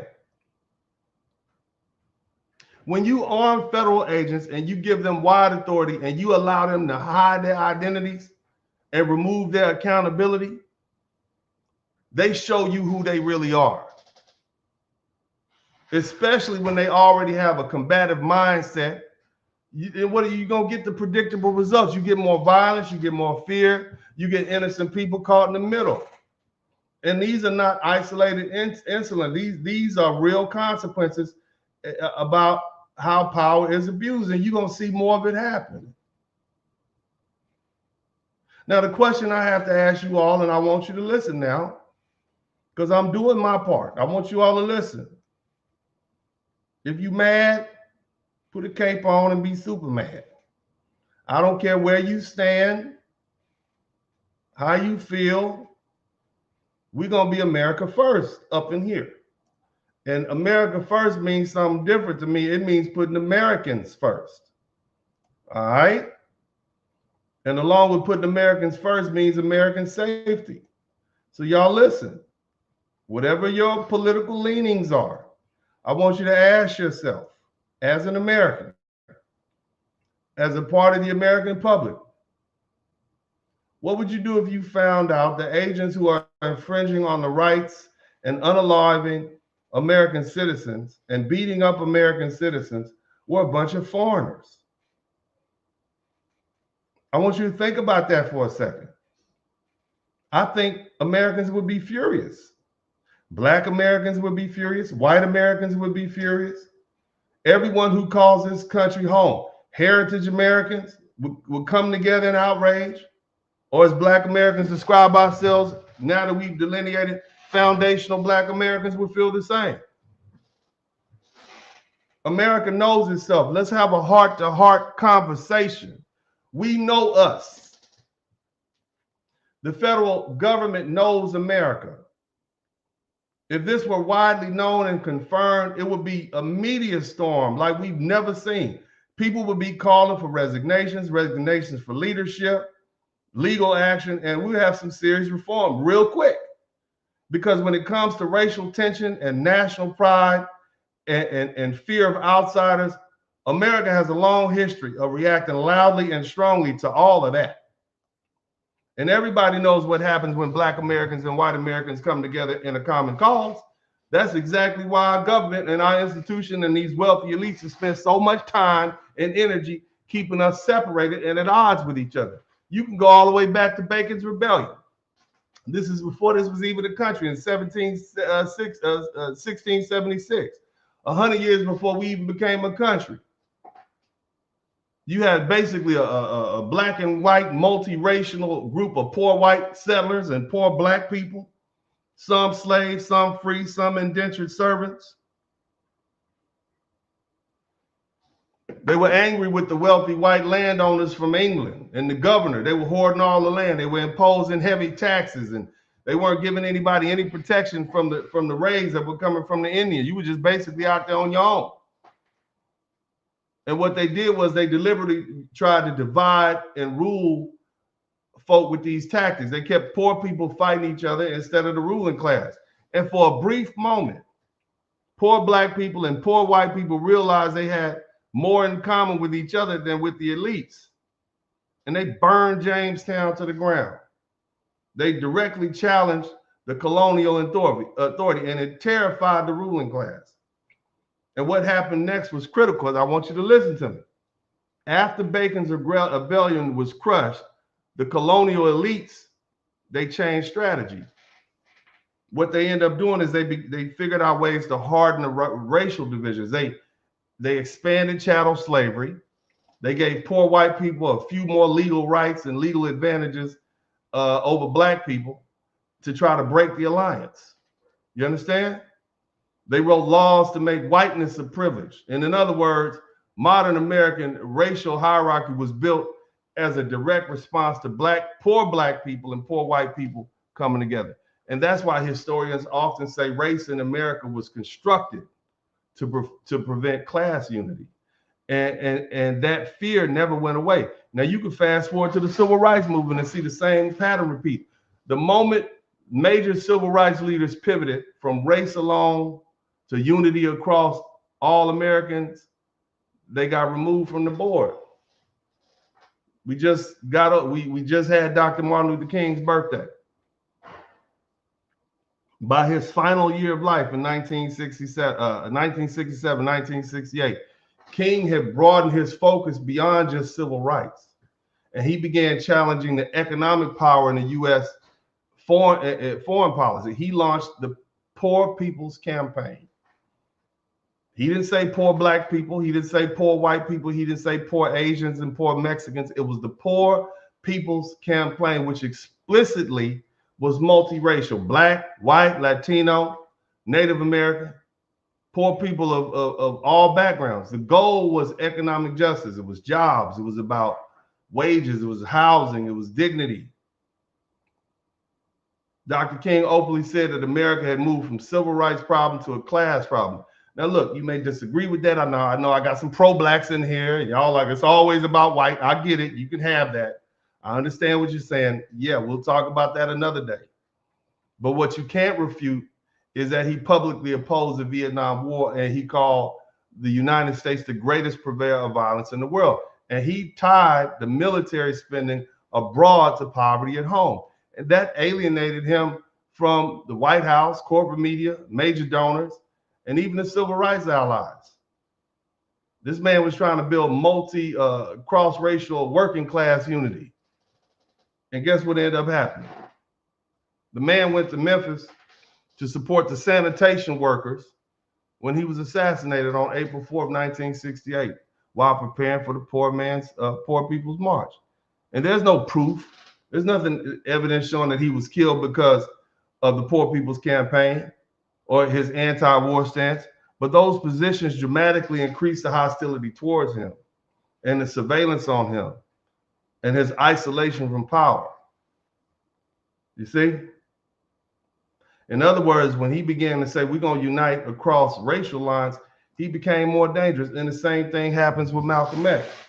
He was assassinated on February 21st, 1965, after his thinking evolved from this rigid racial separatism. He broke with the Nation of Islam. He rejected strict racial divisions, and he began to distance himself from the Honorable Elijah Muhammad. And I know some of y'all might say that was a mistake. I get it. I know we got some pro-blacks on that side.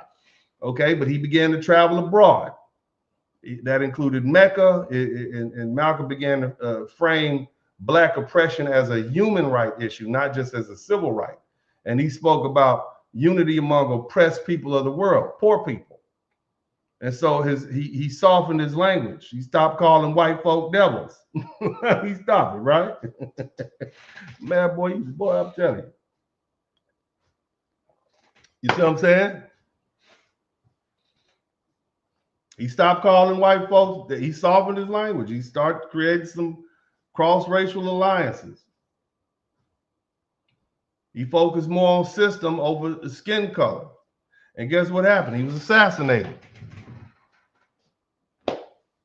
Some say the Nation of Islam, some members of the Nation of Islam, the U.S. government, and they said the FBI was heavily surveilled. The bottom line is Malcolm's thinking became broader and less racially rigid, and he became more threatening to his to entrenched power. You see what I'm saying? And see, this is the bigger pattern.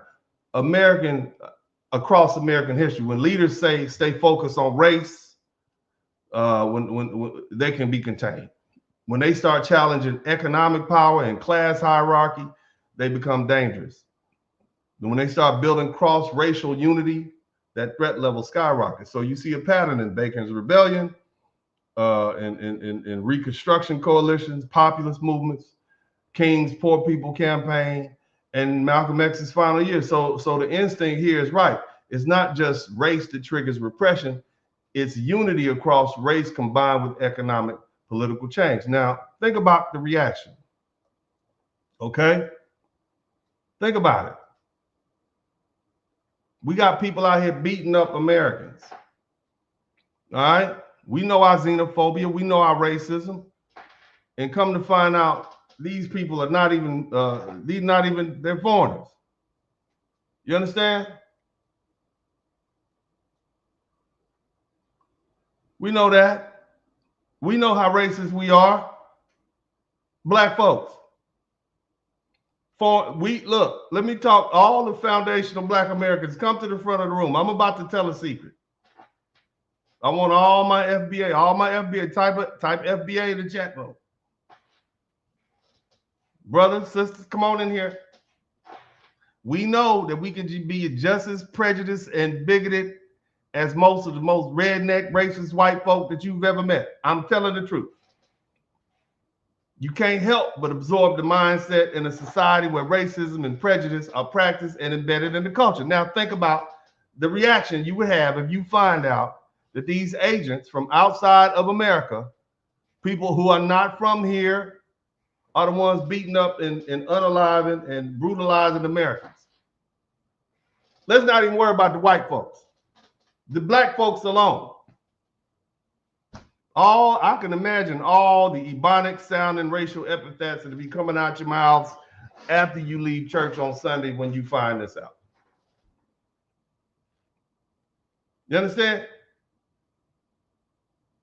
White folk, you know you're racist. You know it. You know the Chinese Exclusion Act, the Jim Crow, you send all them foreigners home, right? We know that.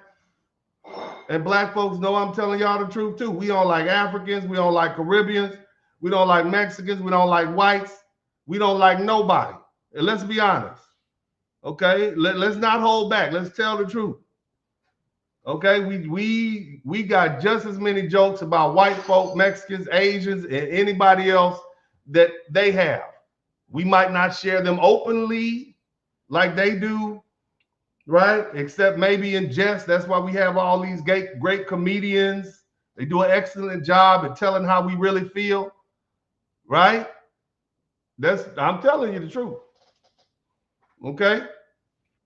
But bottom line is this. Now you know. Okay? Now you know. What are you going to do about it? Again, everybody knows what happens when Black Americans and white Americans come together on a common cause. Okay, that's exactly why so much effort has been spent to keep us divided. Now this is where we are. Hell, I even believe the Latinos, the Tejanos, and the Chicanos, who have deep roots and heritage in this country, would stand with that demand. We might, we might not always agree. Y'all got that LULAC thing, and you're real racist, right?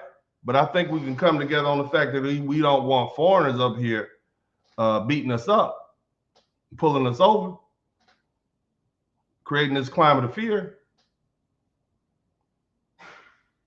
See, I believe what we're not going to do is sit back quietly while people who don't respect this country exercise unchecked power over the people who built it. And based on everything you've just heard in this part of the podcast, now you know. Now you know the breakdown. Now you know the numbers. Now you know who ICE and DHS have hired and who is patrolling the streets of the United States wearing masks and hiding their identities. And from here, you can make your own determination how you feel. I've done enough. You understand? So when the federal agents show up wearing masks and concealing their identities because they know the optics would be even worse if they could see, we could see, it makes sense why they're hiding their identities now, right?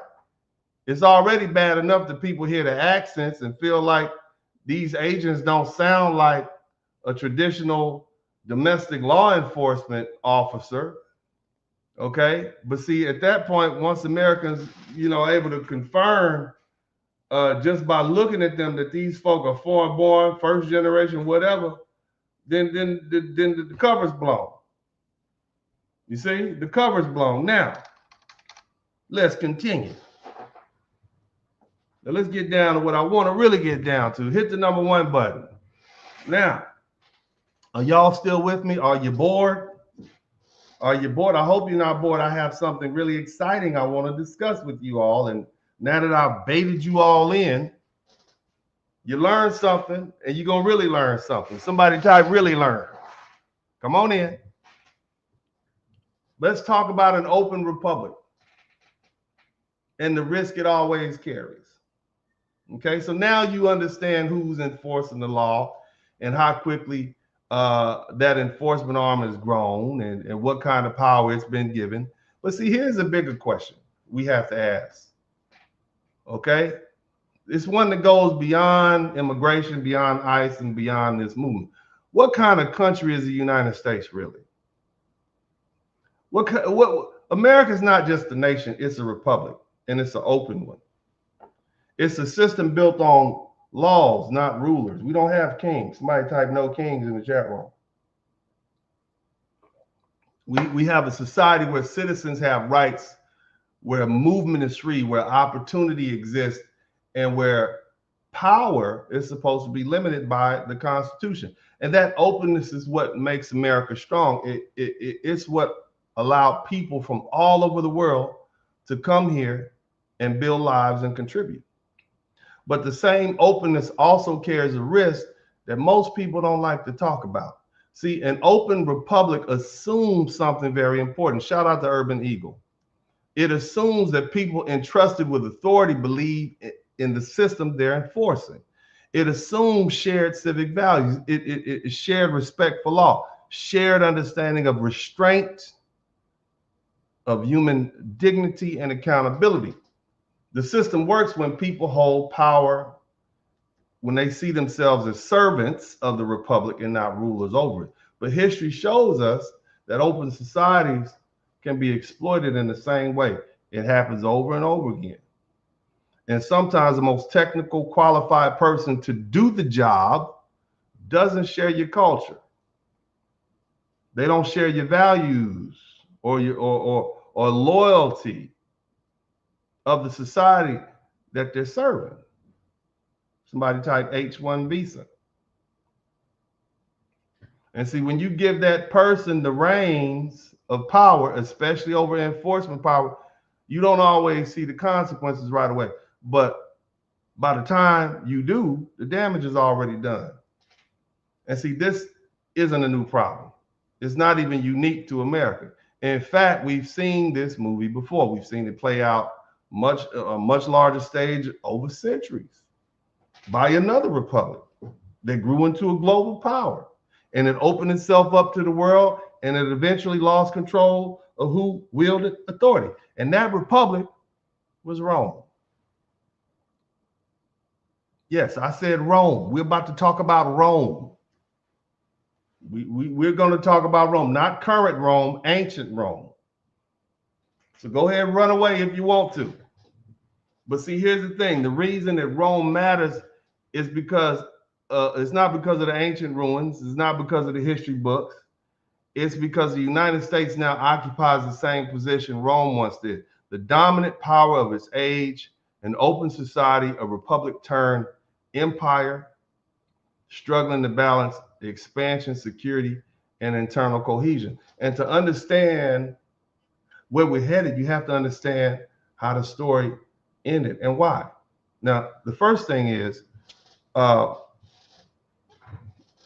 was born in blood. And so when we talk about the legend of Rome, we have to start with how Romans themselves believed their civilizations began. And so according to Roman tradition, Rome was founded before the Common Era, okay, before year 0, BCE. Most people think it's before Christ. It means before the Common Era, 753, okay? 753 before the Common Era by twin brothers. Who knows the name of the twin brothers who founded Rome? Romulus and Remus. And the story goes that they were abandoned as infants, they were rescued, and they were suckled by a she-wolf and then raised to become warriors. And from the very beginning, the myth centers violence, survival, and dominance. And it doesn't end there. As the legend tells it, Romulus and Remus eventually turned on each other, brothers fighting brother. And there was a dispute over power and territory. And it led Romulus to kill his own brother. And so Rome's founding in myth is not a story of cooperation or peaceful compromise. It's a story of brother killing brother. It's a story of blood. It's a story of conquest and absolute authority and power taken, not shared. Okay, and so that's not the end of the myth. Now let's couple that with a story called the rape of the Sabine women. And I know that's a rough word to hear. We'll say grape because I don't want YouTube to, demonetize my channel. I said grape. Somebody type grape in the chat room. All right, but this is the Roman tradition. Okay, so the earliest men of Rome they weren't viewed as respectable men. These was scumbags. All right, they weren't established. Okay, they were horrible people. Rome basically began as a rough settlement of runaways and exiles and escaped slaves and people who owed other people money, just a bunch of criminals and mercenaries, right? These are people who fled their communities, right? Or been pushed out of them. It would be like the modern day equivalent of a new town of mostly men who were pushed out or ran away from society because they failed at life. Not refugees fleeing war with families or institutions behind them, but just a bunch of single men with no roots, no accountability. They got back child support. They can't get a driver's license, no job. This is who we're dealing with. This is Rome, okay? This is Rome. And so Rome had some neighbors, right? And the neighbors like, man, those guys are violent. They're predators. I mean, we got predators. They're horrible. They like pirates and warlords and drug traffickers. It's just not legitimate society. Okay, I want you to think of a mix of gang members, gangsters, street crews, right? They couldn't survive in the structured society.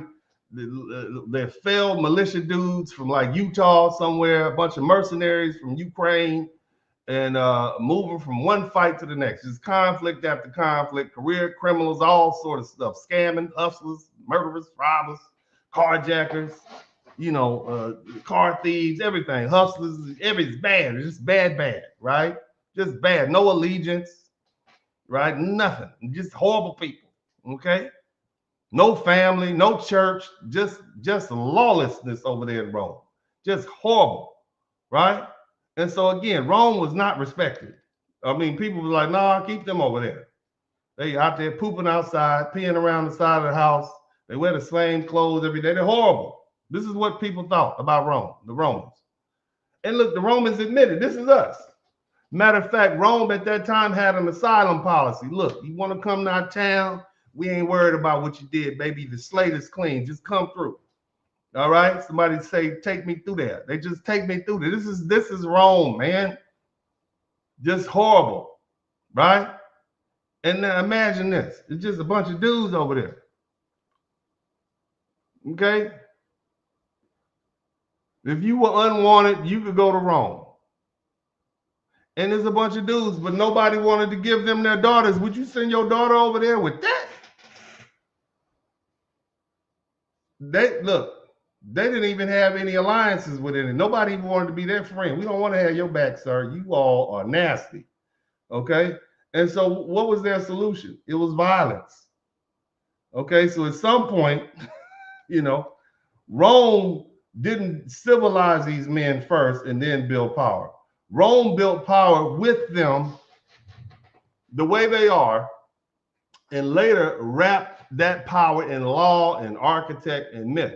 So when historians say Rome began with runaways and exiles and criminals and mercenaries, and you understand that modern equivalent, right? These men were horrible. But here's the thing. So what happened? What happened was they needed some women over there. All right. And so they tried to talk up on some women. And, the neighbors was like, no, we're not sending our daughters over there. So there was a group of people called the Sabines. Romulus, who was the last brother alive, he invited the Sabines and other neighboring peoples to this religious fest. Yeah, we're chilling out now. We're going to have some cheese and grapes and a little wine. Y'all are welcome to come through. Yeah, bring your daughters, bring your wives, bring your daughters. It's going to be a great time. Bring your nieces. It's going to be cool. Just come on over and we'll chill. We got some camel racing and we'll have some tiger fights. It'll be a great time. Just come on through. Okay, this is the myth. This is the myth of Rome. So basically, they invited the Sabines over, the neighboring people, for this religious festival. We're going to talk to Zeus or something like that. And, he's a buddy of mine. I got him on speed dial. And so these people came. They came and they brought their women. They brought the children. They thought they were going to attend these peaceful event. It was all good, man. It was chilling for a minute. Like, yeah, y'all got good music over here. Maybe we had y'all bad. We didn't know who you really were. And then all of a sudden, on the signal, all the men from Rome just snatched up all the women. They just took them all. They start stabbing men. All right. They got them. They got the dudes up. They stabbed the dudes and ran them away, snatched women, old women, young women, all of them got snatched up, man. It was horrible. And what happened next? None of it was consensual. None of it at all. It was a mass abduction followed by violence. Okay? But any violence that can happen to a woman happened. Okay? And then the Sabine men, the daddies and the fathers and the brothers and the husbands, they got unalived, or the rest of them got ran off. And the women were taken back to these Roman households and forced into everything that would happen behind closed doors. Okay? Family friendly. All right? Now, the Roman historians later, they tried to soften the language, but the underlying reality is unavoidable. This was sexual violence used as a state building policy. And so here's what happened. This is these people's history. This is what you got to understand. We talk about empire. Somebody type empire in the chat room. It's a lesson to be learned now. I want you to listen now. And so what ends up happening, that's not the end of the story. So the story continues that the Sabine men, they got themselves together. You know, they eventually came back. They wanted to reclaim their daughters and wives and girlfriends and nieces and whatnot. But by the time the fight resumed, the women were pregnant. Some of them had given birth. I mean, what you gonna do at this point? You pregnant, these are your fathers. These are your quote unquote husbands, right? So the women stepped in between their fathers and the men in their life, and they basically had formed in the opposing party. They were about to kill each other. And the women pleaded with their fathers and their brothers not to destroy the lives of the children they just had or kill the men, you know, who are now the fathers of those children. So they made peace. That's how peace was made. But see, it's critical to understand that peace represents, what does this represent? This is not forgiveness in a modern sense. It was acceptance under duress, shaped by biology and survival. If the men sat up here and killed themselves, who's gonna protect us and these children? You see? That's it. So the Sabines didn't suddenly respect Rome. They made peace because the damage was already done. So this story whether it's fully literal or partly symbolic, it was embraced by Romans themselves. They didn't hide it. They told it proudly, and it explained who they believed they were. It tells us that Rome was born not from mutual agreement or shared values, but from force, from deception, from sexual violence, the killing of rival men, the absorption of conquered people through domination. These early Romans were perceived by others as dangerous, as aggressive, as unfit for normal social trust. And instead of changing that reputation, Rome leaned on it.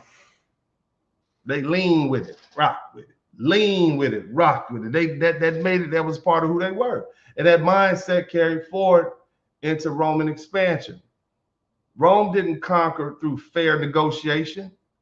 It conquered through fear and military and discipline and annihilation and resistance. Entire cultures were absorbed, enslaved, and erased. And Rome justified it by saying, this is how civilization is built. Now, why does this matter? The point of telling that story, honestly, is not to demonize Rome or the Roman people. Shout out to all the Italian people who are checking this broadcast out. Shout out to everybody who's watching broadcast. I appreciate you guys hanging with me. But again, I want you to understand that great empires begin in blood and conquest and brutality.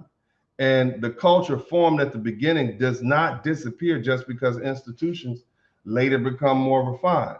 So Rome's neighbors never forgot what Rome was at its birth. Those memories lived on for generations. And when Rome later began relying on outsiders, somebody type foreigners in the chat room, when Rome later began leaning and relying on outsiders to enforce power, those long memories mattered. Rome wasn't misunderstood. Rome was remembered. And history shows that when power slips into the hands of those who never truly belonged to or believed in the founding principles of a republic, the consequences are never accidental, they're inevitable. All right, so like Rome, let's bring it all home. You guys still with me? Let's bring this home. Who knows where I'm going on this? I know the smart people are catching up. Look here. The United States is a republic, and it grew out of blood and bone and steel and conquest. Can we agree on that? Our country was founded through slaughter. We slaughtered the Native Americans. All black people, you are not absolved. Black people were right there with the white man. We were enslaved in chains, right there with the fighting along. Side of white folk. We killed white folk. We killed Native Americans. We killed everybody. We right there with it. Don't run from this. Stop trying to wash your head. Sometimes black people are like white women. We like to just, it's the white man's fault. No, we were right there with them and we were proud of it. Black Americans fought and died just so we could fight in the war for America. We helped slaughter the indigenous people. What do you think the Buffalo Soldiers were? We fought so hard they call us Buffalo out of a term of respect.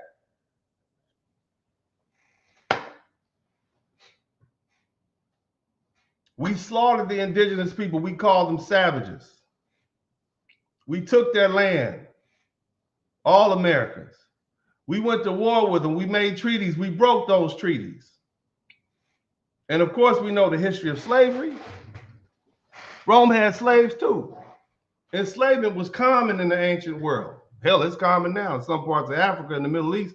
But either way, enslavement, domination, hierarchy, that's baked into the economy of what we got going on in this world. Why? Whether every detail of Rome's founding and legend is historically true is beside the point.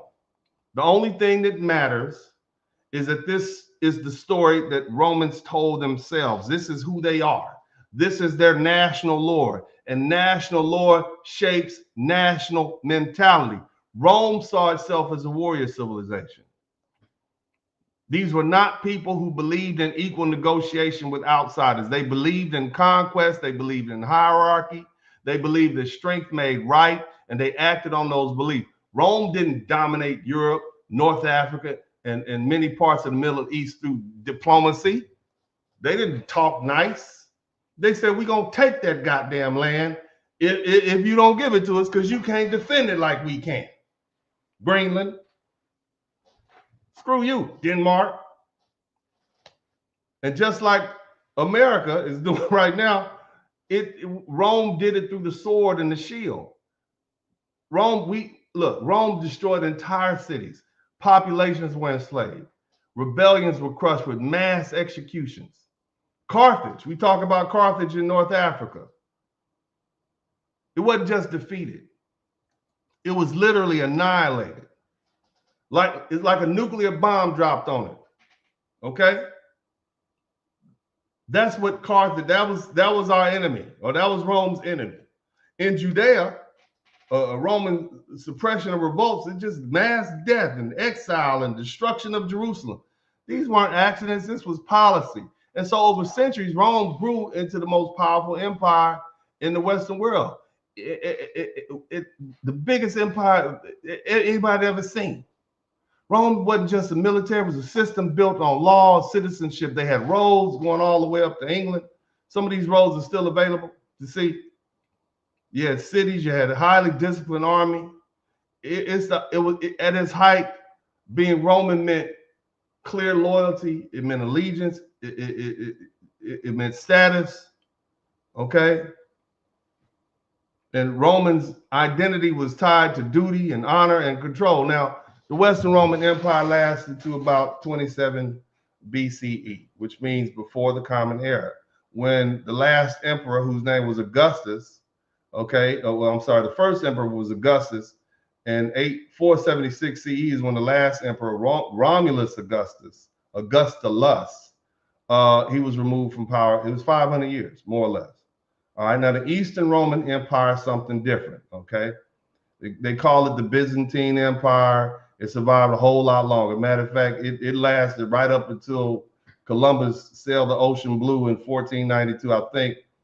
It lasted to 1453 CE, okay, which is in the Common Era. And so, and when Constantinople fell to the Ottomans, it was the end of the Eastern Roman Empire. We're not dealing with that. We just focus on the Western Roman Empire because I know there's some history buffs in here. You forgot the Eastern Roman Empire. Shut up.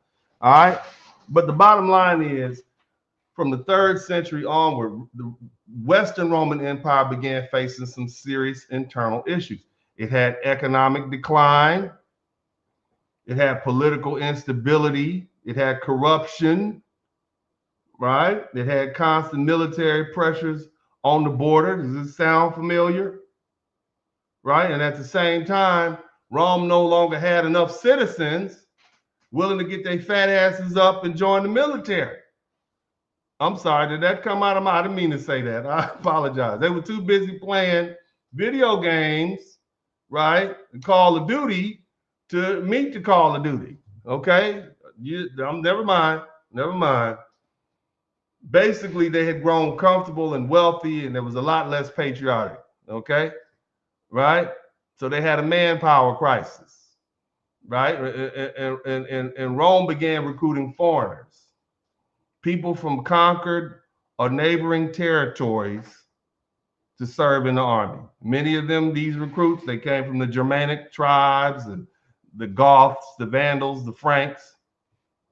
These people were allowed to rise up through the ranks, not just soldiers, but they became officers and high-ranking military men, right? And they were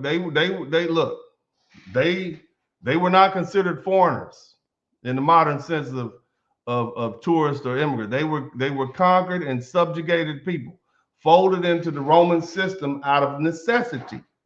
These people whose families and tribes had been slaughtered by Rome, we had taken their land, forced them off their goddamn land, and took it from them. Like they were going to forget that. These people had lasting trauma, generational trauma. Look, over time, entire units of the Roman army was made up of these foreigners, these foreign-born Roman soldiers, these naturalized Romans. Okay? These naturalized Romans.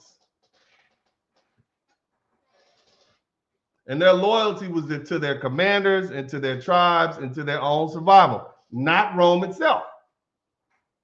And see, this is where the term the Romans you call barbarian comes in. Okay? So let's say it like this. You had these barbarians, and then you had these heritage Romans, citizens. Okay, you had the barbarians, and you had the foundational Roman citizens. You understand what I'm trying to say? Mm-hmm. Anyone outside of Roman culture and language was considered a barbarian. Okay? They weren't heritage Romans, and they weren't foundational citizens either. They weren't foundational Romans. And so the irony is that by the final centuries of the Western Empire, many of the men defending Rome were the very people who they once labeled barbarians. And eventually those same people turned against Rome. Not all at once, not always violently, okay? But through settlement and pressure and political takeover, like they might embezzle a couple of million Roman, dollars or whatever, and, go up to, their little town, like, yeah, we're going to get all this money and we're going to send it back to our own little territory over in Somalia or something like that. Just hypothetically, Somalia, we might just take this money from here, from Roman people, and we're going to send it to Somalia. You know what I'm saying? We're going to, go and sell a little Roman age cocaine here, and then we're going to send it back home and build us a house in Jamaica or something like that. You know what I'm talking about?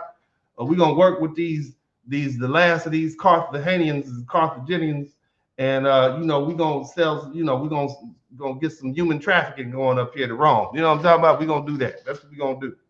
All right, so that's what the barbarians were doing to Rome. I'm sorry. I apologize. I apologize, you guys.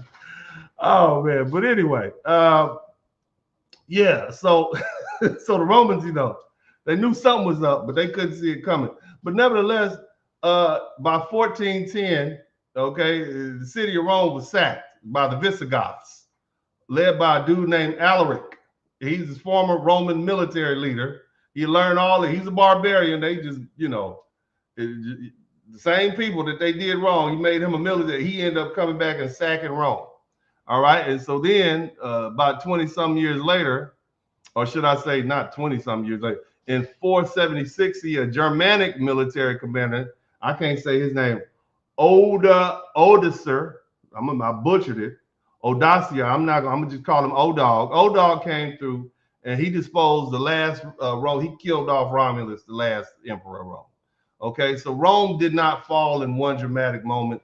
It was hollowed out, right, from within, as control over the military slipped away. And of course, the Eastern Roman Empire, it lasts all the way up to like the middle 1500. But the Western Roman Empire, the one that we all look like Rome, that's the one, it was out of there. You see what I'm saying? Because Rome's neighbors never forgot. Okay, that's why. See, Rome did not collapse simply because of foreigners. It collapsed because it lost institutional cohesion and internal loyalty. The culture changed. The control over its enforcement arm changed. And once the state can no longer reliably command its own military or its own police force in service of its people, then the empire can't hold on. And again, as I said, Mexico, I mean, Rome never forgot. Okay? All those people that Rome conquered, they carry long memories down there in Mexico. I mean, in the Roman neighbors. They remember the brutality. They remember y'all took them people land. Okay? They heard the stories of conquest from their families and what happened, and they deemed that unfair. They heard the stories of humiliation and bloodshed, even if they got it wrong, right? I thought we was better than that. I thought we had got over. That's a long time ago. Those stories were passed down from generations and preserved in oral traditions. Yeah, I remember that them Romans kicked our ass like 300 years ago, man. They killed your great-great-great-great-great-granddaddy and took your land. That's your land over there. This stuff became part of their collective identity. Even when Rome claimed it brought order and civilization, those on the receiving end remembered the sword. And so when Rome later fell at the hands of people it once dominated, that history mattered. Rome didn't just rule an empire, it ruled over people who remembered exactly how Rome treated them. Look, that's not moral judgment, that's historical reality. Now, this is where Rome stopped being about ancient history and start being a warning. Are y'all listening to me? Are y'all still in here? I probably done lost most of y'all. Hit the number 1, but make sure you subscribe to the channel if you hadn't already, man. Look, this is where it matters. Okay, this is why we went back to Rome. All right.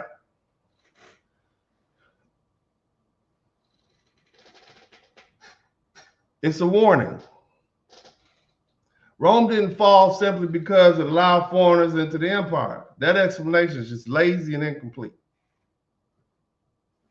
Rome fell because over time, that republic, like this republic, lost control over who held the power to enforce the laws. And the Western Roman Empire outsourced its military, okay, its strength. It did it out of necessity. It wasn't strategy. It placed weapons in the hands and authority in the hands and legitimacy in the hands of people who came from a different culture, who weren't loyal to Rome, who had other places to go. They had dual citizenship. Why would I stay here? I can just go when times get hard.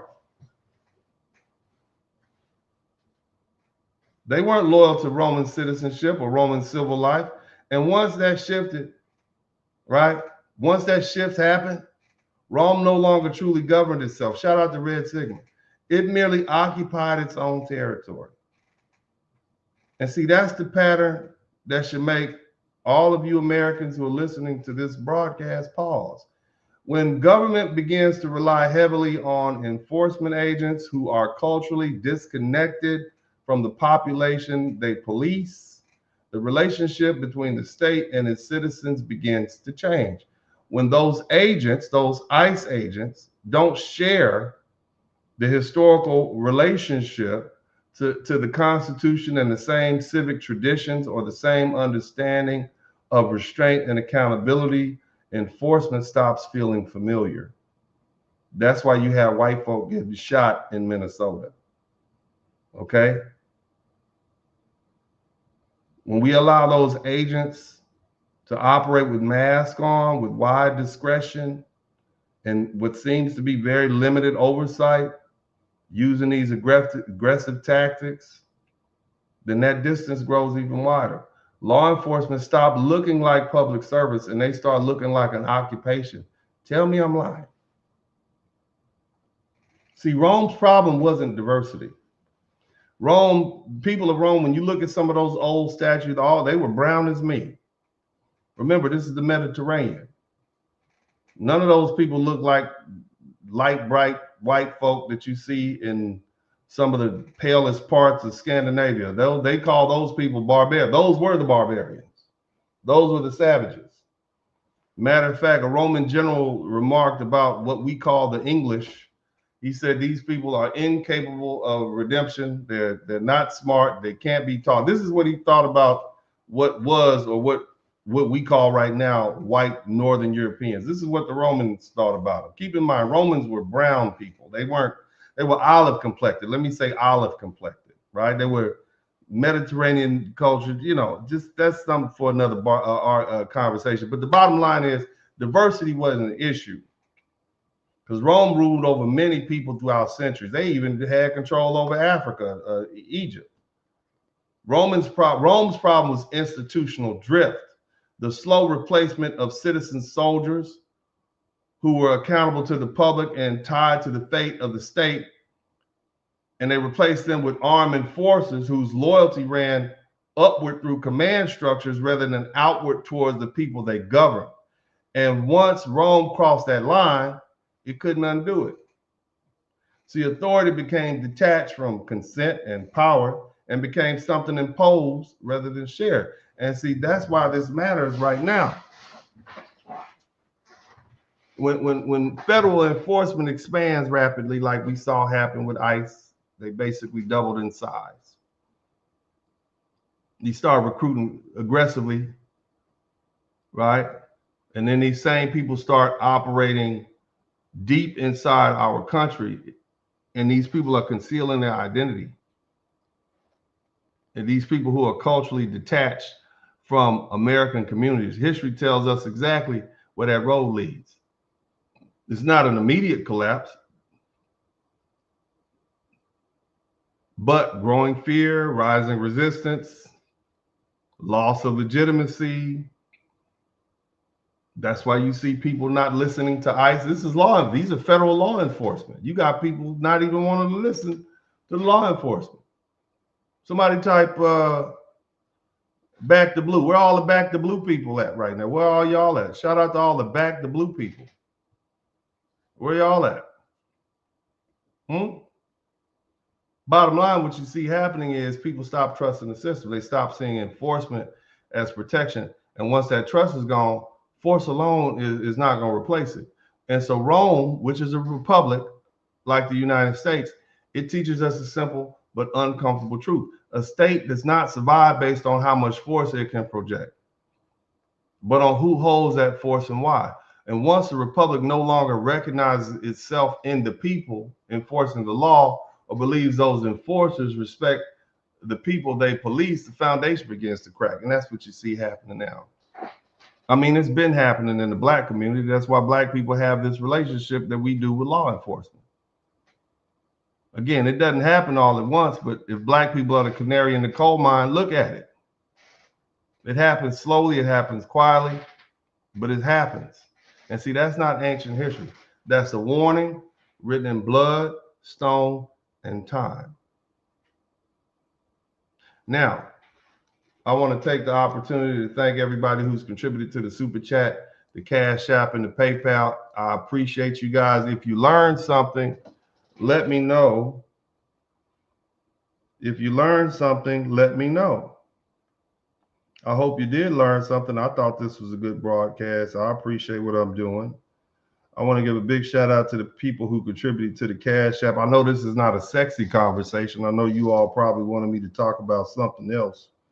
You probably want me to talk about some of this hot mess that's going on in the world and YouTube, but I'm not going to do that. I'm not going to cheapen my time. Shout out to Mr. Turner. Thank you so much for the $5 Cash App. I appreciate you, sir. I believe I got another Cash App here. Let me see here. I received $5 from Mr. Turner. Thank you so much. Two $5 from Mr. Thank you for the 10, my friend. And we got 10 super chats. If you learn something, I should earn something. But make sure if you haven't already, please Please hit the subscribe button. I want you guys to hit the subscribe button. I'm marching my way to 100,000 subscribers. If we can make broad, whether you agree with me or not, okay, it doesn't matter. All right. And whether you like the title or not, the fact that you came in here and you learned some real facts about the immigration policies and who's being hired, but more importantly, you learned about Rome, you learned about the founding of Rome, you learned about some dates and some times, things that are easily verifiable. You learned about Bacon's Rebellion, which is American history, and how that relates. You learned about a little bit more about Dr. Martin Luther King. You learned about Malcolm X, and you know, and it's not even Black History Month. Isn't that something? Shout out to me. Shout out to me. All right. And you learn the most important thing is you learned something, and then we didn't just waste your time filling it up with mess. Okay. But the bottom line is, family, I want to appreciate everybody who contributed to the Cash App, the Super Chat, and the PayPal. We are Black Americans, not African Americans. That is an accurate statement. Shout out to FK, the Peeps, 2095. Thank you for the $2 super sticker. We got $10. We got 10 super chat. Maybe we can get to 15. You don't owe me anything. If you didn't learn anything, I don't earn anything. That's how this works. But if we can get to 15, that'd be cool, man. I'd appreciate that. 15, be clean. Godson 237, $10 super sticker. Brother Dennis, question: how do FBAs get just in America if the system isn't dismantled? How do FBAs get just in America if the system isn't dismantled? Can we actually get through in policy? Oh, okay. So you're saying, how does America get justice? Well, that's a process, you know, and depending on who operates the reins of justice, you know, that's typically how it works. And what I tell people all the time is that justice is blind. In other words, Black people get justice. We just don't get the benefit of the doubt. Okay. And the justice that Black people get is the justice that everybody should get. But oftentimes people get privilege. Okay. If you look at the FBI statistics, more white people are arrested. More white people are arrested per capita. More white people across the board are arrested. But when it comes to conviction, more Black people, somewhere between getting arrested and being put in jail, more Black people are convicted. More Black people per capita are convicted. So you have to look at those numbers and say, well, gosh, well, what's going on here? And it's not necessarily because white people commit less crimes or white people are found innocent more often. And in fact, Black people, Black men especially, have a higher percentage of vindication after retrials than any other group. So it lets you know that a lot of these men are wrongfully convicted. And what that should tell each and every person is that somewhere between getting arrested and getting convicted, white folk are let go and Black people end up in jail. So again, as I say, Black people get justice, white people get the benefit of the doubt, even when it's wrong. And so that's what has to change. But how do you change a person's perspective? Well, the quickest way to do that, sir, when you get those jury notices, show up. How many of you all have been trying to get out of jury duty for years? If you get a jury summons, I'm sick, I got a wooden leg and a kickstand, I got to pick up my baby, I got bowel issues, I'm gonna be on, you don't want me on the jury passing gas, I'm sick today. You find all these different reasons. And so how can you get tried by people of your jury of your peers, people who understand your perspective, if you know all the people who look like you are getting out of jury duty? Think about it. So start doing your civic work. If you want Black people to get justice, make sure you don't dodge jury duty. And here's another one. Go to law school, become a lawyer. Go to law school, become a judge. Go to law school, or hell, become a congressman. Try to enact some fair laws. Become a police officer. Become a constable. You see, in some states like Texas, you don't even need to be a lawyer to be a justice of the peace. See what I'm saying? So I want you all to think about that. That's how you change the system. And some people say, well, you got to beat the system up and you got to work on it from the outside. Well, we just going to put another system in anyway. The system is dependent on the people who operate within the system. I mean, every country around this world has a system. Do you want the communist Chinese system of justice? Would you like to try some Mexican justice? How about some African justice? You think that'll work out? I think honestly, we have the best judicial system in the world. Do you remember what happened? I mean, you go to some of these places, you got a one-day trial. You got 2 hours to prepare for a 1-hour trial, and you just got to. You don't even have time to talk to a lawyer. Do you want that sort of system? Because I mean, there's plenty of systems out there. I think we have a long system. A person in the United States can unalive somebody, and then get an appeal after an appeal after an appeal to make sure they're right. And sometimes it works. So I think we have a great judicial system, but it's dependent on the people who are operating within the judicial system. Great question, Godson. Thank you so much. So yeah, do your civic duty. Shout out to Storyteller. Thank you for the $5 sticker. Black Marvel 25 for your time and for your malfunctioning white people. White people, yeah, my white people are malfunctioning. Y'all got to do better. Y'all out there cutting up. Y'all need to calm down. But no, not for real, man. I salute white folk for well-meaning white people who put themselves between what they perceive to be an unjust enforcement of immigration law. I salute you. And it's always been white people who laid their lives and their wealth on the line, whether we're talking about the Underground Railroad, those conductors, those people, and the Fugitive Slave Act. White people were getting put in jail. They were getting their property taken. You know, you got people literally gave their life, you know, fighting for the freedom of black people, whether we're talking about the civil rights movement. So shout out to them. You know, I mean, I'm not going to sit up here and put all white folk in the same point. Hell, I told you my favorite, most racist president ever is Harry S. Truman. I mean, he just racist as hell. Just racist as hell, but he signed that executive order and integrated the U.S. military. Damn, right? So anyway, you know, let's try to give each other a little bit of grace. And there's some people that are unredeemable, but I think as Americans, once you realize we're pretty much all we got and nobody likes us, black folk, white folk, you realize we probably need to come together. Y'all not taking your butts back to Europe. They don't like you over there. You go visit, they'll take your money, but you know, they want you back across the pond. Shout out to Cosmin. Yeah, it's your fault telling us all these true historic events and all your willingness to tell the truth, the whole truth, and nothing but I'm gonna keep telling you. I'm gonna make you uncomfortable out here. All right, I enjoy it. I enjoy what I'm doing. I love telling the truth. I love making people uncomfortable with facts. We got 12 super chats. Are we gonna get to 15? Hell, if we can get to 13, that'll be great. But we got 12 super chats so far.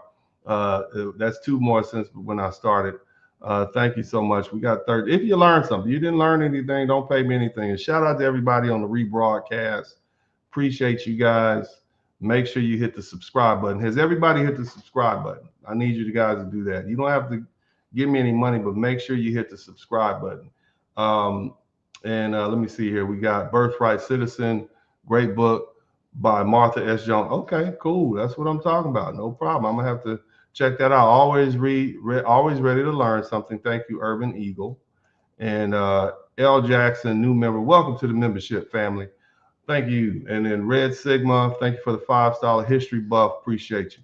Also, it's Sure Guy 775699, the 999 super sticker. And Omara 13EY, thank you so much. I appreciate you. And we got us 12 super stickers. Good looking out, family. Thank you, thank you, thank you. Hit the number 1 button. Hit the number 1 button. Let me know you can hear me clearly. We're going to wrap this thing up like a Christmas gift, baby, on Christmas Eve. Hallelujah. Somebody said I sound like a Baptist preacher. I can if I need to. Praise the Lord. Hallelujah. Hallelujah. Oh man, I've had too much fun, man. Did you guys enjoy it? Did I sneak in? Did you didn't know I was gonna take you to Rome in this one. I snuck this one in real good. I'm proud of me. Boy, I don't want to be a history teacher, but if I was, everybody would join my class. We'd be like, oh my God, the syllabus would be awesome. They were like, oh, this guy's love talk. It's just such an interesting take on things. Man, that's just amazing, you know. And I've always been like that. When I was at Tulane in law school, I remember, and I'm not going to get too far, but you know, speaking of law school, if you've been involved in a car accident, since you all are not paying me any money, I need you to understand I need to keep my day job. I'm not going to let you all do me like you did Dr. Umar Johnson. This is not going to happen. Okay. And that other fellow with all them degrees from the College of Haiti, I'm not going to let any of y'all do me like I'm going to keep my day job. You understand me? I'm going to keep my day job. Okay, you will not do me like you did. What's his name? Ricky. What's the man's name? Y'all put him out of business. Y'all went and shout out to Torian Jones. I don't know what's his name. Okay, but apparently he has like 7 degrees from Haiti. Okay, and I'm like, sir, do you speak French Creole? I didn't know. I don't get in people's business. Okay, I might say some, but you know, Uncle D ain't messy. But I'll be looking like, damn, that's what's going on in YouTube. O'Shea Jackson and oh my God, it's messy over there. O'Shea and Anton Daniels and everybody, they falling out. I don't fall out with nobody. I don't get in nobody's business. I step mind my business. We over here talking about Rome. We not talking about all that stuff. We ain't talking about side chicks or none of that. I ain't getting in none of that. Okay, I mind my business. That's what I'm gonna keep doing too. I'm gonna mind. I ain't saying nothing. Okay.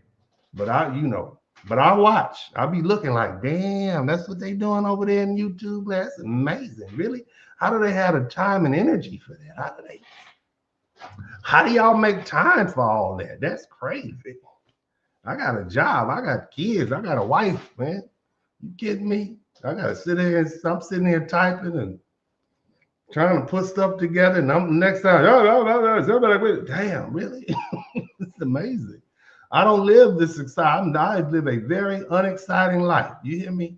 The most exciting thing I get is my wife bring me some tea with my little teacup. My little cat buddy is, that's what I do. That's what I do. But anyway, let me get back to what I'm doing. So look, I need to keep my day job. So if you've been involved in a motor vehicle accident, I'm an excellent lawyer.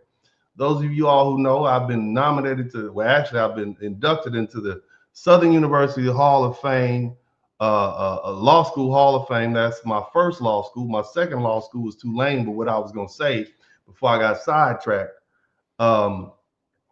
before I said call me at 713-229-0770, is when I was at Tulane, I remember we were talking about the full faith and credit clause of the United States Constitution. When I was at Tulane, I was working on an LLM, which is a master's degree in law, which allows you to teach.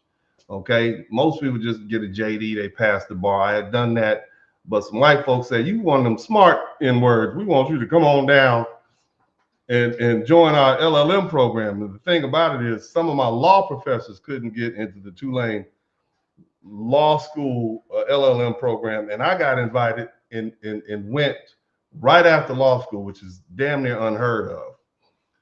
And of course I got a perfect score on the bar examination. So, I got that out the way and I'm like, all right, I'll do the stupid law school thing. Yeah, I did. I got a perfect score on the bar examination. Isn't that amazing?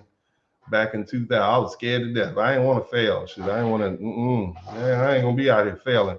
But anyway, so this after we finished having a conversation, it was a water rights class, and this was a visiting professor who was working at the EPA in DC. And I'm sure it had been a while since he studied for any bar examination. And right after you finish studying for the bar, everybody will tell you that's the most law you're ever going to know. But nevertheless, he was talking about how, once you get the judgment, you got to get it certified and approved and whatnot. And I'm like, why don't you just go through the full faith and credit clause of the U.S. Constitution? And he was like, oh. And so the whole class looked at me, and I can see the little pins. Remind you, these are kids from Harvard.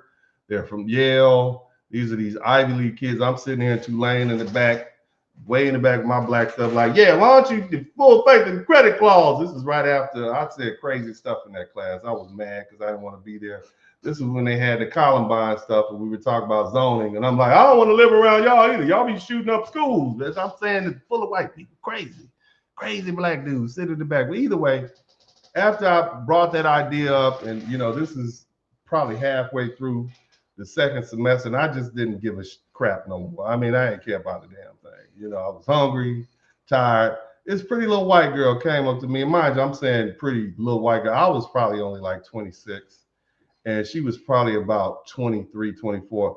beautiful, tall little white girl. She had a little pot skin, or little face, but she was cute. She came up to me and she said, "I really enjoy your take on things. You always are able to point out things that not even the professors can see, and I just really enjoy having you in the class." And I was like, "Oh, thank you very much, little white girl. I appreciate you. Get your little ass away from me unless you got some food to eat. I'm hungry." But anyway, I remember that stuck with me. She probably was trying to flirt with me a little bit because Uncle D was thin and handsome back then. I was like 215 pounds, 6'4". My beautiful, beautiful eyes. I had all my hair. I didn't have this hairline problem. My hair used to come down the hair. Okay, I'm losing hair. But the bottom line, she was a sweet girl, and I think she went to Harvard. And it was just cool, man. It was just cool, man. And I just I've always been able to see things from different angles. And so, because I take in all the information and I see it from all the angles, and, I'm the type of person, I have to learn like everything about something. But once I got it, I got it. And so now I'm starting to see repeating themes and patterns in history. The more I read about history, the more I learn, the more I observe, I see things. Like I'll remember something from 20 or 30 years ago. Yeah, the Sabine women. Yeah, Rome. And so this is how I work. And this is probably what separates me from a lot of people, but either way, family, somebody said she wanted a private study session with the Blizzard King. Man, I was hungry in school. I was hungry. Look, man, I was into all these beautiful women. I didn't give a damn. You hear me? I was hungry every day. Okay. Every day I was hungry. I was too hungry to have a girlfriend. And look, I'm telling you, I was very handsome. I look at some pictures of myself when I was young, like, man, you was like model handsome, 6'4". You had to have with running, and exercising and lifting weights and angry. And,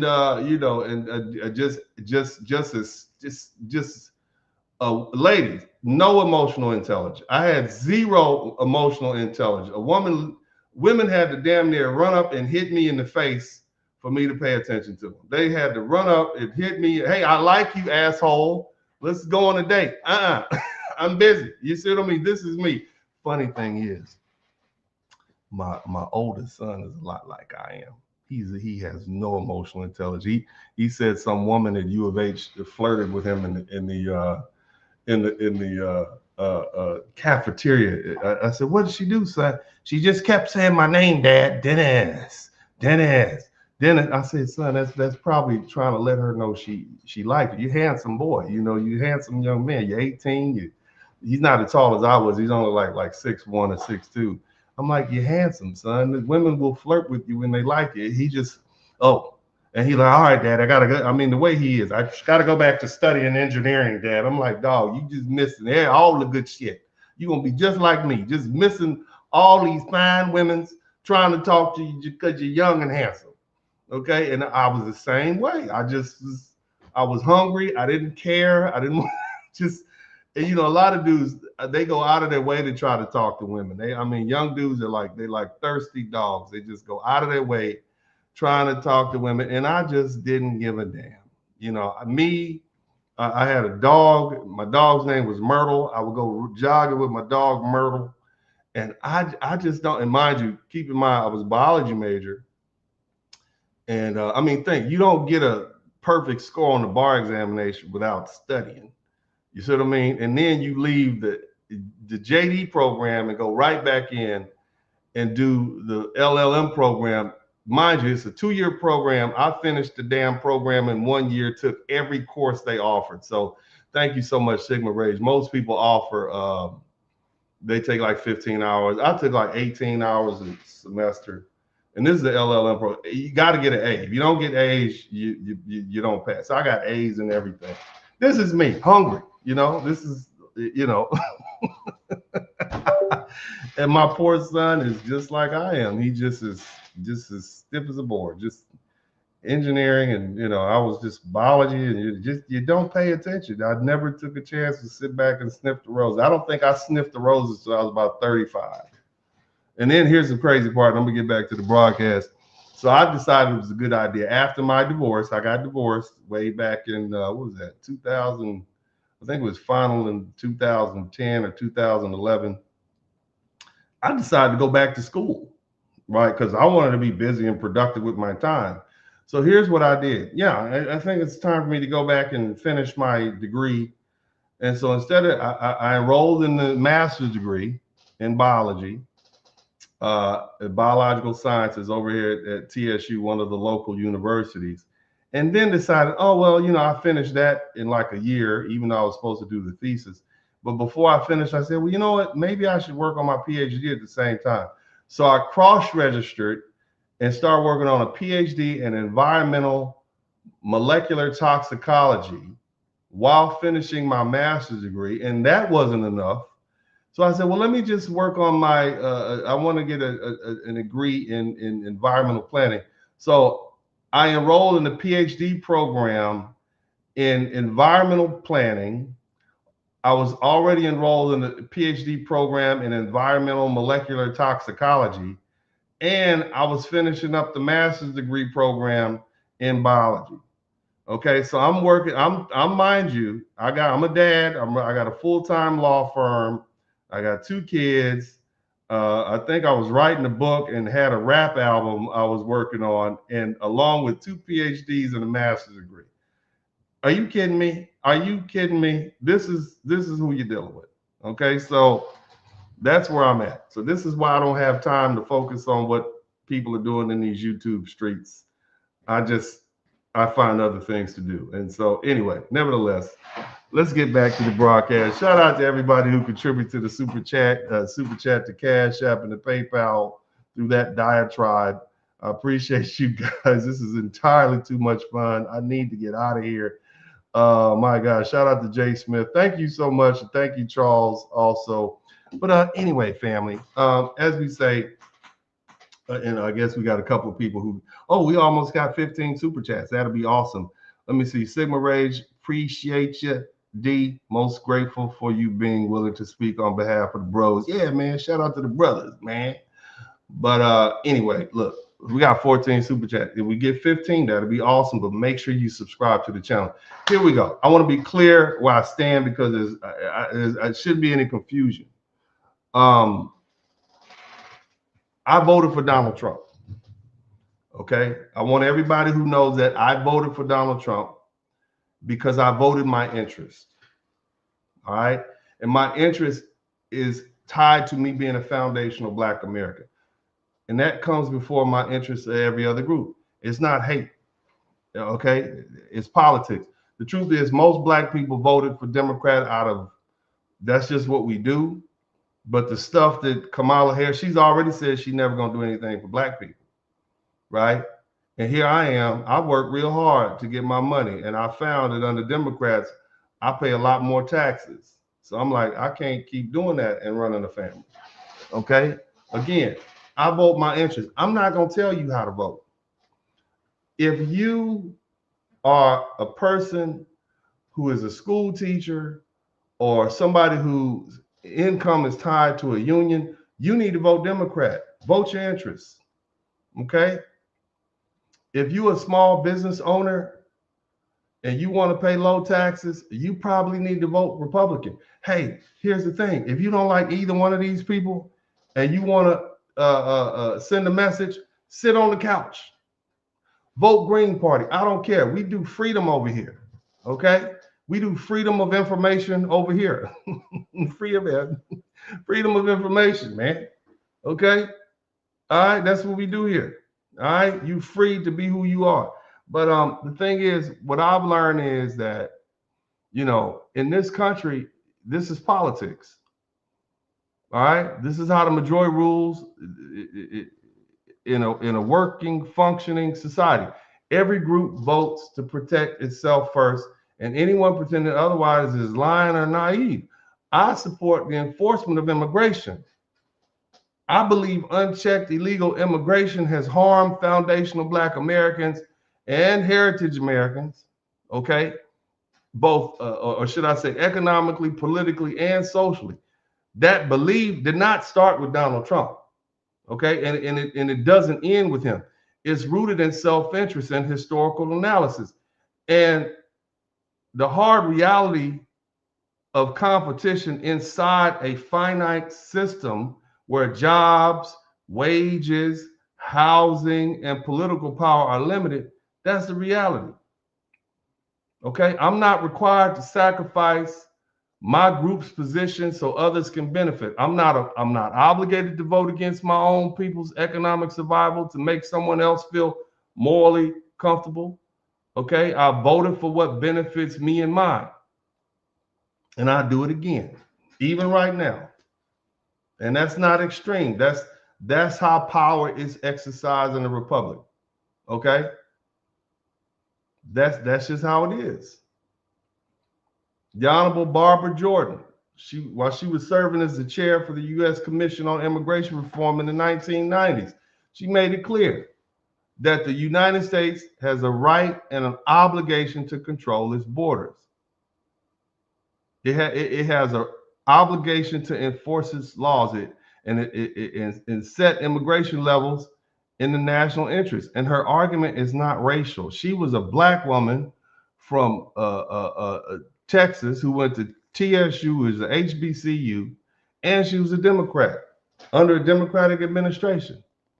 You see, she warned us about illegal immigration and how it undermines the rule of law and creates an employment magnet that drives down wages and job opportunities for Americans because it takes away the leverage we have.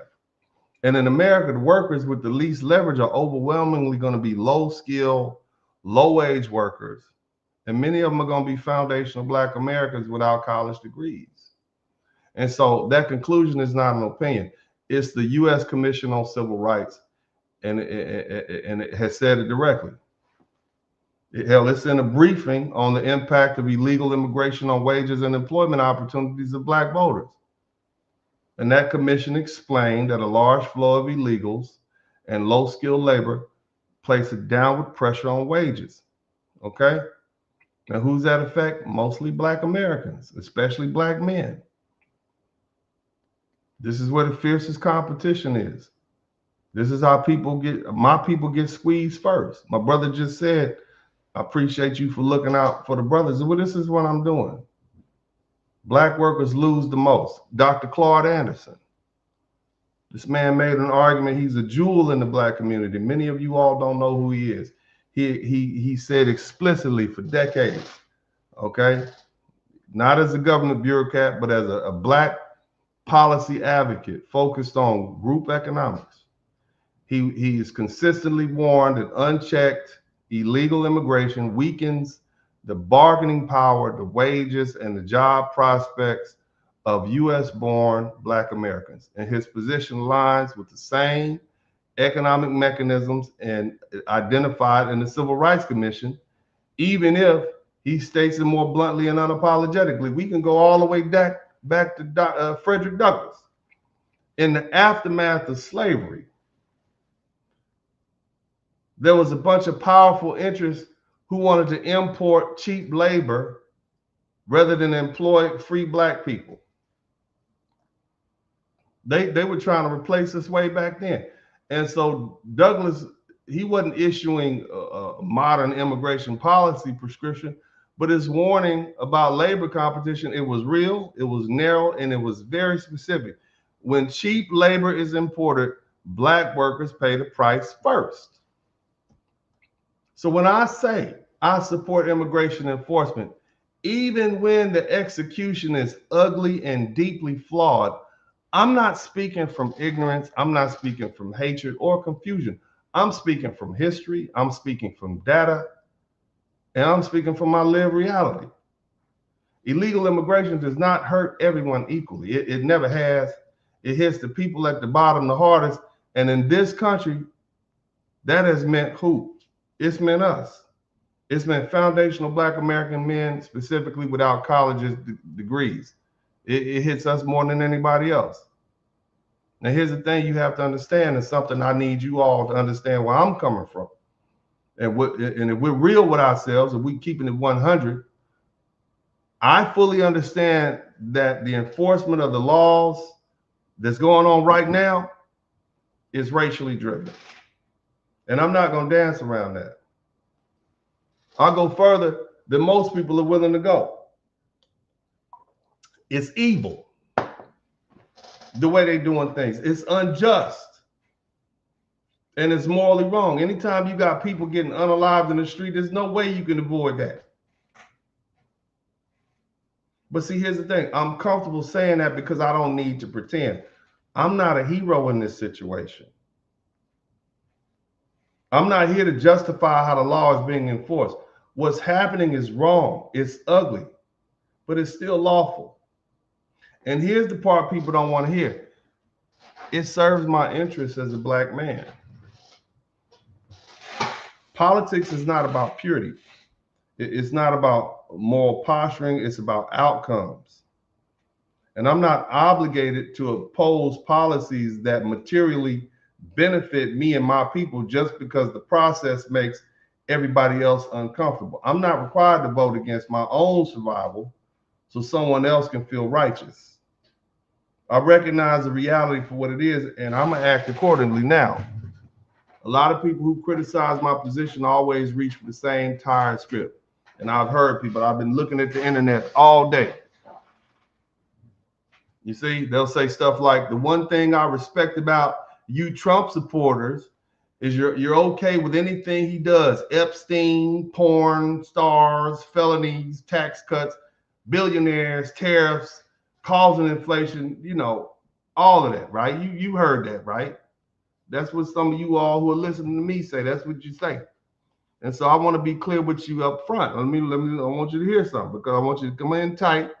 All my left-leaning liberal friends, you're never going to meet somebody as real as me. Let me tell you, I'm not a Trump supporter. As I said earlier, I'm a person who votes my interests. If my interests are aligned with a certain candidate, that's who I'm voting for. I'm a registered Democrat. I voted for Trump twice. But I also vote for some Republicans and some Democrats here and there down ticket. But the bottom line is vote your interests. That's it. That's the whole explanation. I don't vote for personalities. I don't vote for moral role models. Okay? I don't vote for who I want my daughter to marry or my son to look up to, even though I don't have a daughter. I vote for outcomes. And the removal of illegal aliens along with strict immigration enforcement, irrespective of how brutal it becomes, that serves my interest as a foundational Black American man. And I say that full stop. So when you bring up the Epstein list, here's my honest answer. I don't care. When you talk about bringing up paying off porn stars, I don't care. When you're talking about felony convictions, I don't care. The big beautiful bill is helping big corporations instead of the average American. I don't care. Tariffs, I don't care. As long as I don't hit my bottom line. Inflation, hurting the little man, I don't care. And I know that's the wrong thing to say. I'm supposed to perform concern. Oh, yeah, it's terrible. You know, I know. I'm supposed to pretend like I'm morally tortured by every consequence that doesn't personally affect me. I'm supposed to say, oh, wow, that's terrible. Even when it changes nothing in my life. Look, politics is not about being a good person. It's about power. It's about resources and survival inside a competitive system. I don't have an obligation to suffer so other people can feel morally validated. You act like we didn't know Donald Trump was morally corrupt when we elected him the first time. You act like America suddenly discovered, oh my God, the corruption in 2024. That's childish. This country was founded on blood, theft, conquest, slavery, exclusion. No different than Rome or any other empire that ever mattered. You think a nation built like that produces leaders with clean hands and pure souls? Absolutely not. Absolutely not. This is not a fairy tale. This is empire. Empires don't select leaders for virtue. And when the majority of Americans voted for Trump, they voted for exactly what we're getting right now. He said what he was going to do. None of this should be a surprise to anybody who's watched him over the past 4 or 5 years. And if you don't like the outcome, then you should have voted differently. And there's nothing you can say about Trump's character, his scandals, or his morality that will move me, because none of that is what I voted for. I voted for my interests. And as long as those interests are being served, the rest of the outrage is just noise. Now, here's what I'm actually concerned about. I'm concerned about empowering people who are not loyal to this country, because we see them all up in the White House and taking over these high positions. I'm concerned about people who harbor resentment toward the United States of America, people who openly dislike and distrust or even hate our great nation, okay? Right? These same people are now being asked to enforce its authority. Because see, here's the part nobody wants to talk about. Once the immediate threat is removed, once the illegal population is reduced to sufficient numbers are gone, the people we empowered to carry out that enforcement, they're not just going to disappear. That power stays, that badge stays, that authority stays, and so do the attitudes. And what happens when people who've grown accustomed to operating without accountability, people who've been allowed to mask their identities and brutalize American citizens, sidestep constitutional norms, and trample on civil liberties? What happens when they're no longer aimed at outsiders, but remain embedded in the system? You see, those people are not going to shed that mindset all of a sudden. They enter government. They run for office. They become mayors. They become city council members. They become prosecutors. They join local police departments. They become teachers, administrators, bureaucrats. And then they have children, and those children integrate fully into the institutions of this country with that same mindset that they get from their parents. And by then, they've already learned something dangerous, that power can be exercised without consequence. That's my concern. Because see, people who become comfortable victimizing others under the color of law, they don't forget how that power feels.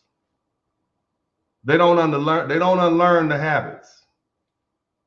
They don't suddenly develop this reverence for the Constitution they never had to internalize in the first place.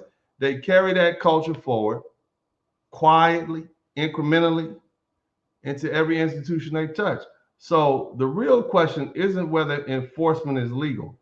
It's whether we're planting seeds of a future enforcement class that has no cultural loyalty to restraint, limits, or citizenship itself. Look, history tells us how this ends. Rome learned the hard way. And so have countless empires that outsource authority without thinking through the consequences. God bless you all. I love you. I hope you all appreciate this broadcast.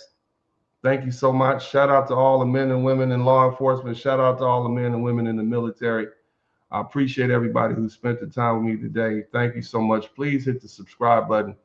Please hit the like button, and make sure that you leave a comment. I'd love to hear what you have to say. This is Uncle D, as I always say. I'm out.